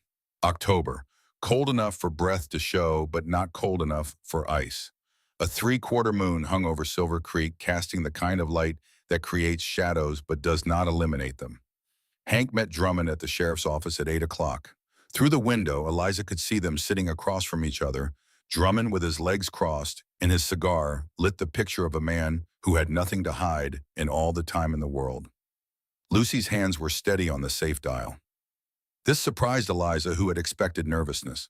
But Lucy's fingers moved with the precision and confidence of someone performing a skill that had been taught with love by a man who was good at his work and patient with his daughter. Turn left, past the first number twice, right to the second, left to the third. The safe opened with a sound like a sigh. Inside files, stacks of them. Eliza pulled them out one at a time and began copying by candlelight, her hand moving fast but legible, the years of seamstress training paying off in an unexpected currency. She could write small, write neat, write fast. She could reproduce a document with the accuracy of a woman who had spent a decade recreating complex embroidery patterns stitch by stitch. Contracts between Drummond and the Northern Pacific Railroad Company. Letters confirming the proposed spur line route. Financial records showing what Drummond had paid for each seized ranch and what the railroad had agreed to pay him. The profit margins were obscene. He had been buying land for pennies and selling it for dollars using the bank's lending authority as a weapon, and the paper trail was so clear and so damning that Eliza's hands shook with something that was not fear. It was rage. Cold, clean, righteous rage on behalf of Henry Morgan and the Petersons and the Hollisters and every family that had been crushed under the wheels of this man's greed. She was on the last document when Colton's whistle came through the window. Low, sharp. The signal. Drummond was leaving the sheriff's office early. Eliza's heart slammed into her throat. She looked at the document in her hand, half copied. She needed 2 more minutes. 1 more minute. She did not have it. "Go," she said to Lucy. "Out the back. Now." Lucy moved like a ghost, silent fast, already sliding through the back door, while Eliza shoved the originals back into the safe and swung the door shut. The lock clicked home just as she heard the front door of the bank building creak. She grabbed the candle, blew it out, shoved the copied documents inside her dress against her stomach, where the slight swell of a corset would disguise the bulk of them. And she went out the back door into the alley behind the bank, just as Drummond's boots crossed the front room floor. The alley was dark. Eliza pressed herself against the wall and held her breath. 10 feet away through the thin wooden wall, she could hear Drummond moving around his office. A drawer opening, a chair scraping, the sound of a man doing nothing in particular, checking on his kingdom before going home. Then silence. The front door closed. Footsteps receded down the boardwalk. Eliza let out her breath. Her legs were shaking so badly she had to lean against the wall for a full minute before she could walk. Colton found her in the shadow behind the general store. He took one look at her face and pulled her against his chest without a word. She could feel his heart hammering through his shirt, hammering as hard as hers. "Did you get it?" he asked against her hair. Eliza reached into her dress and pulled out the sheaf of copied documents. Even in the moonlight, the neat lines of her handwriting were visible. Every contract, every letter, every number. The entire architecture of Earl Drummond's corruption reproduced in the careful hand of a former seamstress from Philadelphia. "I got it," she said. Colton looked at the papers, looked at her, and then he laughed. A real laugh, full and deep, the kind she had heard from him only a handful of times. The kind that came from a place beyond worry, beyond caution, from the pure, astonished joy of discovering that the person you love is capable of things you never imagined. "Eliza Ridge," he said, "you are the most terrifying woman in Montana Territory." "I know," she said, and she kissed him in the moonlight behind the general store, while the copied evidence of a rich man's crimes crinkled between them like a promise. The documents went to Helena by express post the next morning, to the Territorial Land Office, to the lawyer Garrett Cole, and to the office of the Montana Post, because Eliza understood something about power that Drummond did not. Power survives secrecy. It does not survive sunlight. Then they waited.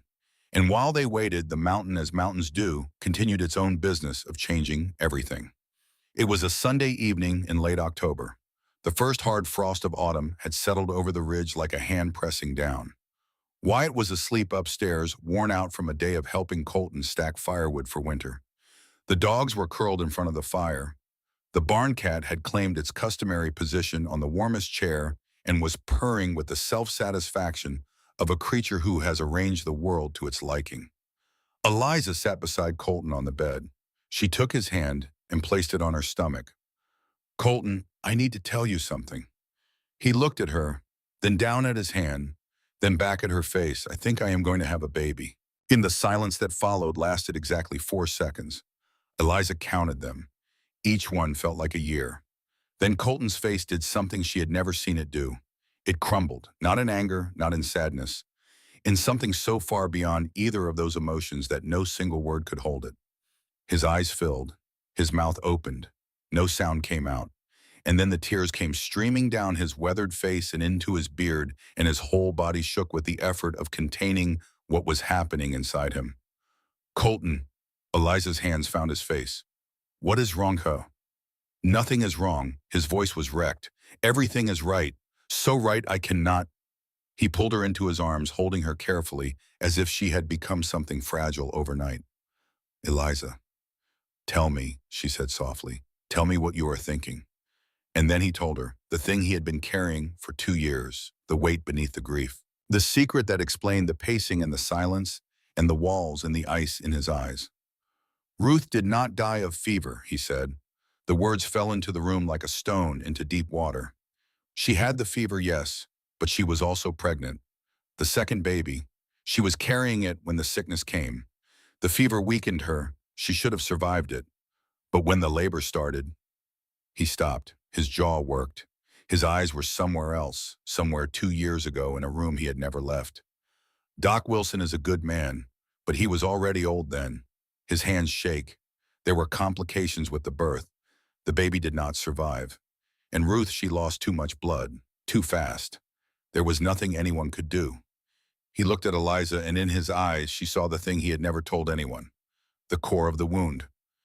"My wife died giving birth to my child, on this mountain, 12 miles from the nearest doctor who might have saved her. And I swore on her grave that I would never put another woman through that, never risk another life for a child of mine. And now I am..." Yes, the word hung between them. The fire cracked and popped. Somewhere outside, an owl called from the barn.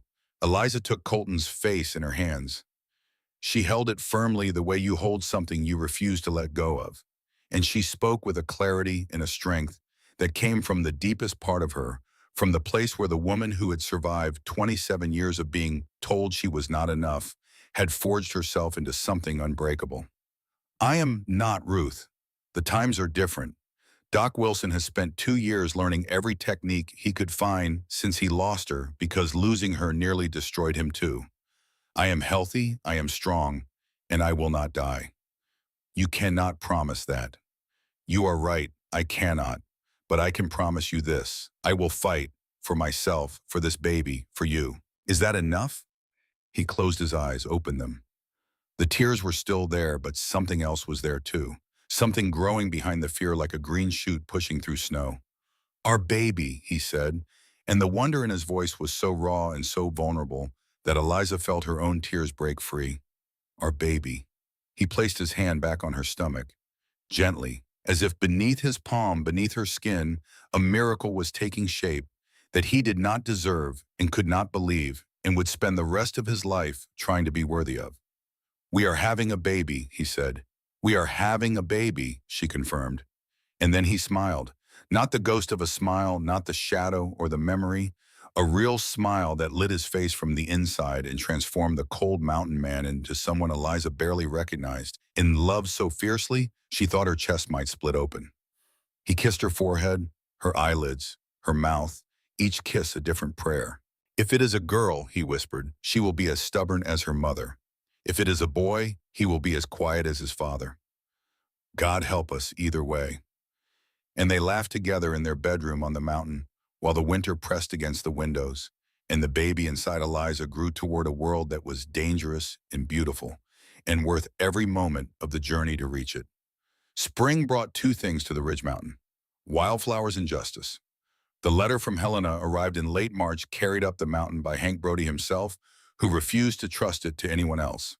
Eliza was in the garden, showing clearly now in her 5th month, and moving with the careful deliberation of a woman whose center of gravity had shifted.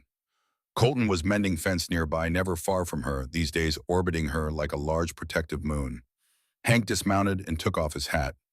It is done, he said. The territorial investigation triggered by Eliza's evidence had confirmed everything. Drummond's systematic acquisition of properties along the railroad corridor, the coordinated loan calls designed to force ranchers off their land, the contracts with the Northern Pacific Railroad Company showing profits that no honest transaction could produce. Earl Drummond had been indicted on 12 counts of land fraud, 3 counts of conspiracy, and 1 count of accessory to destruction of property for the fence cutting that had cost Colton 20 head of cattle. Silas Blackwood, already facing charges for the assault on the Ridge Ranch, had agreed to testify against Drummond in exchange for a reduced sentence. His testimony filled in every gap that the documents had left open. The seized ranches were to be reviewed for return to their original owners. The Morgan property, Henry Morgan's land, the ranch, whose loss had driven a good man to his death, would be returned to his daughter. Lucy, Eliza said. Lucy gets her father's land back, Hank confirmed. The court ruled it this morning. Eliza sat down on the garden bench. Not because she was weak, because the relief was so enormous that her legs simply declined to support both it and her at the same time. She put her hand on her stomach and felt the baby kick a strong thump against her palm, as if this new life had opinions about justice too. Colton crossed the yard and knelt beside her. He took her hand. He did not speak. He did not need to. Everything he felt was written in the way his fingers tightened around hers, and the way his eyes, those winter blue eyes that had been cold for so long, shone with something that had no ice in it at all. You did this, he said. We all did this. No, he shook his head. You, the letters, the evidence, the plan, the night at the bank, you, Eliza. You walked into a fight that grown men were afraid of, and you won it with a pen and a stack of paper. She touched his face. I had good reason to fight. Drummond was arrested on a Thursday afternoon. Eliza did not go to watch. She heard about it later from Hannah, who described the scene with the restrained glee of a woman who believed in justice and was gratified to see it arrive on schedule. But one detail stuck with Eliza. As Drummond was being led to the prison wagon, he had passed Lucy Morgan on the boardwalk. He had stopped, looked at the 16-year-old girl he had dismissed as simple and silly, and beneath his notice. You, he had said, not a question, a recognition. Lucy had not flinched, had not stepped back, had looked at the man who had destroyed her father and said with perfect calm, my father built things with his hands. You tore them down with paper. But paper burns, Mr. Drummond. and the things my father built are still standing. Eliza wished she had been there to hear it. But she was on the mountain where she belonged, and the mountain had its own concerns. The baby came early. Eliza was in the summer garden picking beans and squash when the first pain hit. Not a cramp, not a twinge. A fist of pressure that clenched across her belly and stole her breath so completely that she dropped the basket and the basket hit the ground and the beans scattered across the dirt like green fingers pointing in every direction. "Colton," she called. She kept her voice calm. Calm was important. Panic served no one. He came from the barn at a run. One look at her face and his own went the color of old snow. White, gray, the color of every fear he had ever buried coming back to the surface at once. "Is it time?" "It is time. We need to get to Doc Wilson." The ride down the mountain took an hour, the longest hour of Colton's life and the most painful of Eliza's. The wagon jolted over every rock and rut on the 12-mile road, and each jolt sent contractions tightening across her abdomen like a belt being cinched. She gripped Colton's hand with one of hers and the wagon seat with the other, and she breathed the way she imagined the mountain breathed, deep and slow, and rooted in something permanent. Colton drove with one hand and held her with the other, and his face was a mask of controlled terror. The last time he had made this journey with a pregnant woman, she had not come home. Doc Samuel Wilson's office was a two-room building at the end of Silver Creek's main street. Wilson was 60 years old, with hands that trembled slightly and eyes that did not. He had been a doctor in Montana for 30 years. He had delivered hundreds of babies. He had lost patients and saved patients and learned from every single one. He had lost Ruth Ridge, and it had nearly ended him. When Colton carried Eliza through the door, Wilson was already rolling up his sleeves. He took one look at her, one look at Colton, and spoke with a calm authority that cut through the panic like a blade. "Put her on the bed. How far apart are the pains?" 3 minutes, Eliza managed. "How long since they started?" "About 2 hours." Wilson examined her. His old hands trembling as always became steady the moment they touched his patient. The shaking stopped. The doctor arrived, and the man with his doubts and his ghosts stepped aside. His expression changed, not alarm, concern, focused, professional concern. "The baby has not turned. It is positioned wrong. I am going to need to correct it by hand." Colton understood what that meant. He had been through it before. The memory hit him like a fist to the sternum, and for a moment Eliza saw him sway, saw the blood drain from his face so completely that he looked like a man about to fall. "Get out," Wilson said. "Husbands do not belong in the birthing room." "No," Colton's voice was quiet and absolutely immovable. "My first wife died in this room while I walked back and forth on the other side of that door like a coward. I will not leave Eliza." Wilson looked at him. Something passed between the two men. An understanding that went beyond medicine, beyond propriety, into the territory of debts that can never be fully repaid but must be acknowledged. "Then sit down," Wilson said. "Hold her hand, and do not get in my way." The hours that followed were the hardest of Eliza's life. Pain came in waves, not gentle waves, waves like the ocean in a storm, mountainous and merciless, crashing over her and pulling her under and giving her just enough time between each one to gasp for air before the next one hit. Colton held her hand. He wiped her forehead with a cool cloth. He spoke into her ear in a low, steady murmur that was the only anchor she had in the Red Sea of agony. "You are the strongest person I know, Eliza. Stronger than the mountain. Stronger than anything."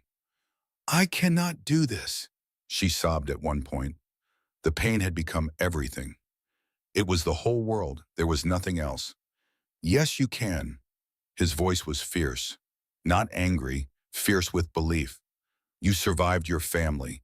You crossed a continent alone. You stared down Drummond. You broke into a bank. You saved this ranch with a pen and your own 2 hands. You can do anything, Eliza Ridge. Anything." Doc Wilson worked with a concentration that bordered on prayer.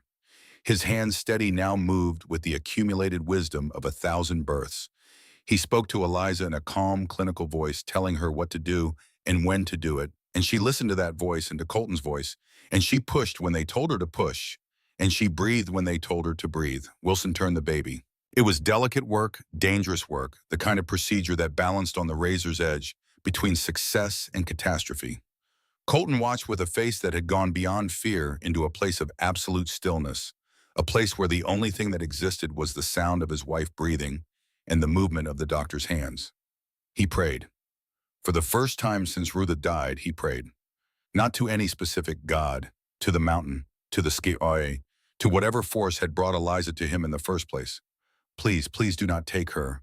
Not her. Not this one.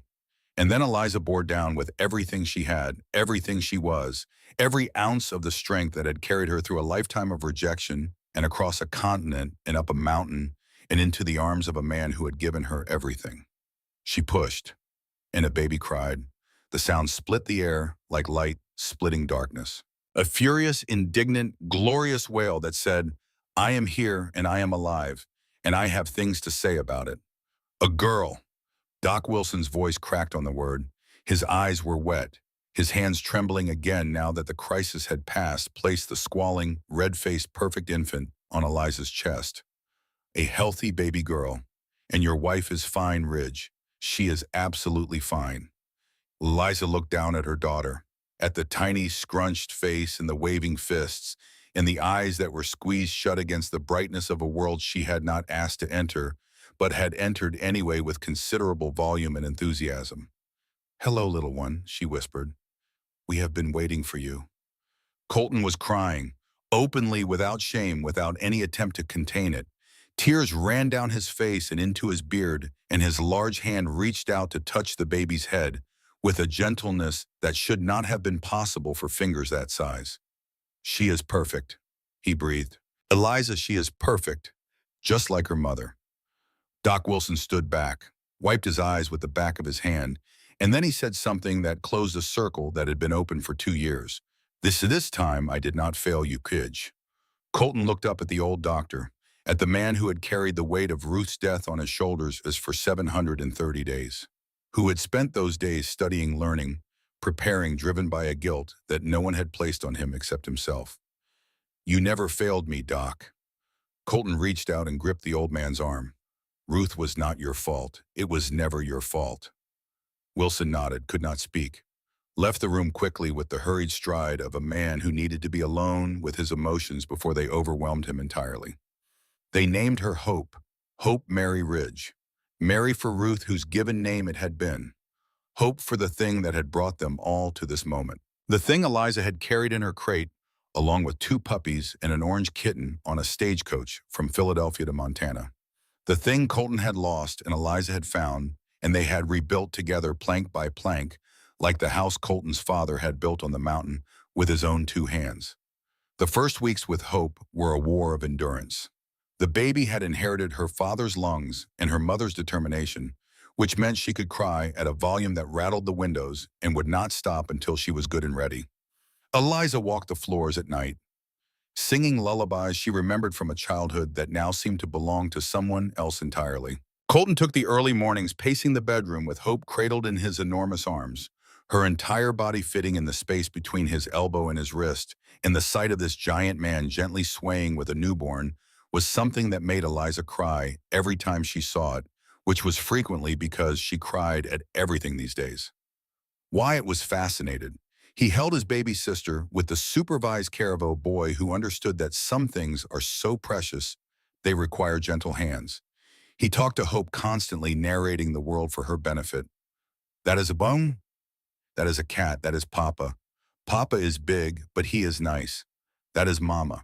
Mama is the best person in the whole world. But it was hard, the kind of hard that grinds you down in small increments like water wearing away stone. Eliza was exhausted in a way that went beyond tired, into a place where the body and the mind begin to operate on separate tracks, and neither one is going in a good direction. One night, 3 weeks after the birth, Colton found Eliza sitting on the floor of the kitchen at 2 in the morning. Hope was finally asleep in the cradle. The house was quiet, and Eliza was sobbing with her back against the stove and her face in her hands. He sat down beside her on the floor, did not speak, put his arm around her, waited. I am failing, Eliza whispered. I cannot get her to stop crying. The house is a mess. I burned supper again. I am a terrible mother, a terrible wife. I am terrible at everything. Stop. His voice was gentle but firm, like a hand placed on a door to keep it from slamming. You are not terrible at anything. You are exhausted. You are doing the work of 3 people on no sleep. That is not failure, Eliza. That is being human. But you need me. Wyatt needs me. Hope needs me. And I cannot. What you cannot do is everything by yourself. He pulled her closer. She felt his chin rest on top of her head. Tomorrow I am sending for Hannah. She will come for a few weeks. Help with Hope and the house. Give you time to rest. We cannot ask her to do that. I am not asking. I am telling. A pause. Eliza, you have spent your whole life taking care of everything and everyone except yourself. Let someone take care of you. Just once, please. Hannah arrived 2 days later like a warm front displacing a cold one.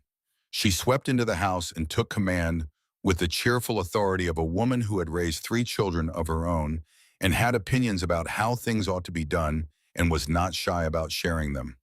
Sleep, she told Eliza, physically steering her toward the bedroom. Now, I will wake you when Hope needs feeding.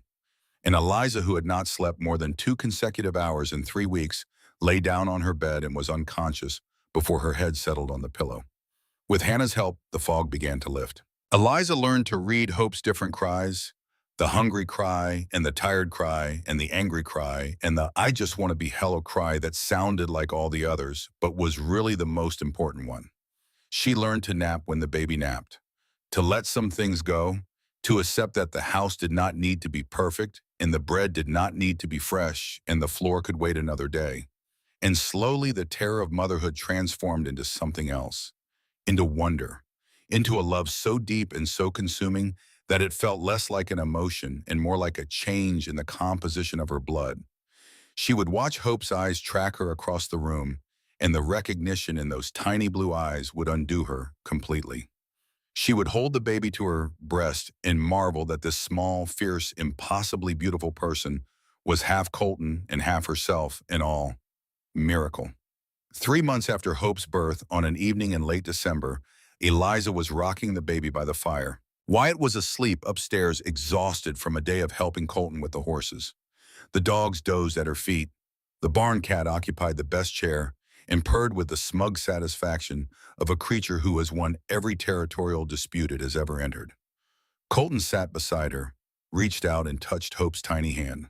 The baby gripped his finger with the automatic strength of a newborn, and his face softened in a way that still, after months, caught Eliza off guard. The mountain man undone by a fist the size of a walnut. I never thought I would have this again, he said quietly. A wife, a baby, a full house. After Ruth died, I was certain I would just exist, just keep moving through the days until it was my time to stop. And now I am living, really living. He looked at her, and the love in his eyes was so unguarded, so complete, that it took her breath away the same way the mountain view had taken it the first day she arrived. Some things are too beautiful for the body to process without momentary failure. You gave me that, Eliza. You and your stubborn heart that sees value in broken things. You are not broken, she said. I was, but you fixed me. He leaned over and kissed her, gently careful not to wake the baby. My mountain was never alive until you came along, he murmured against her lips. You brought it back to life, brought me back to life, brought everything back to life. Eliza felt tears on her cheeks, happy tears, the best kind. We brought each other back to life, she corrected, and they sat together in the firelight while the mountain night settled around them. The cattle in their winter pastures, the diggies on their evening patrol, the owl in the barn calling its question into the dark. Hope breathing softly between them, tiny chest rising and falling with the steady rhythm of new life. A sound on the stairs, small feet on wood. Mama. Wyatt appeared in the doorway, rubbing his eyes. I had a bad dream. Come here, sweetheart. He climbed up beside her, careful of the baby, and pressed himself against her side. Colton's arm came around all 3 of them, and they sat like that, a family complete, while the fire burned low and the stars turned overhead. Eliza closed her eyes. She had come to Montana with nothing. No family who wanted her, no prospects, no hope beyond survival. She had expected at best a roof and enough food to get through the days. Instead, she had found everything. A husband who loved her, not despite the qualities the world had mocked, but because of the person those qualities had made her. A son who called her mama and looked at her like she had hung every star in the sky. A daughter who depended on her for everything and gave her purpose beyond anything she had imagined. A mountain that was as much hers as Colton's. A place where her animals flourished and her garden grew and she belonged. She had spent most of her life believing she was not enough. Too plain, too old, too odd, too much of everything wrong and not enough of anything right. But here in Colton's arms with Wyatt's warm weight against her side, and Hope breathing softly in her lap, and the dogs at her feet, and the barn cat purring from its throne, she finally understood the truth she had been searching for her whole life. She was enough. She had always been enough. And as the Montana night deepened, and the fire settled into embers, and Colton pressed a kiss to her temple, and whispered that he loved her, Eliza allowed herself for the first time in 27 years to believe it completely. And here is the thing worth carrying with you when this story ends. Sometimes love is not the loud and burning thing that stories promise. Sometimes it is quiet. Sometimes it grows slowly like a seed in good soil, watered by kindness and respect, and the struggles you survive together. Sometimes the greatest love story is about two people the world broke apart who found each other and put themselves back together. Not perfectly, but completely. Colton Ridge gave Eliza a home, a family, a place where she was needed and wanted and valued for exactly who she was. But the greatest gift he gave her was this: he showed her that she had always been worthy of love, that the world had been wrong about her, that the things they called flaws were the very things that made her irreplaceable. And Eliza gave Colton something equally precious. She pulled him back from the edge.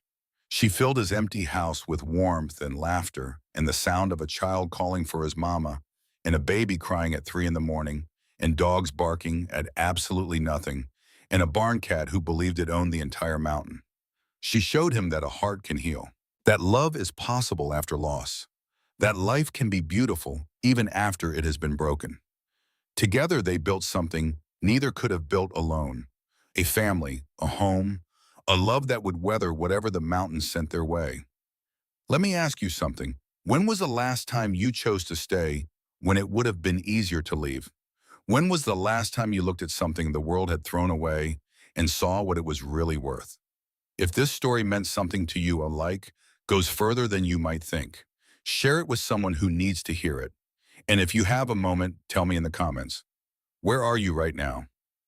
What time is it where you are? I read every one, because one honest choice turned a woman nobody wanted into the most loved person on a Montana mountain. And it is never too late to choose a better way forward. The mountain was never alive until she came along, and she was never truly alive until she found him. That is the simple truth. It's the simple, oh I know, and that is everything.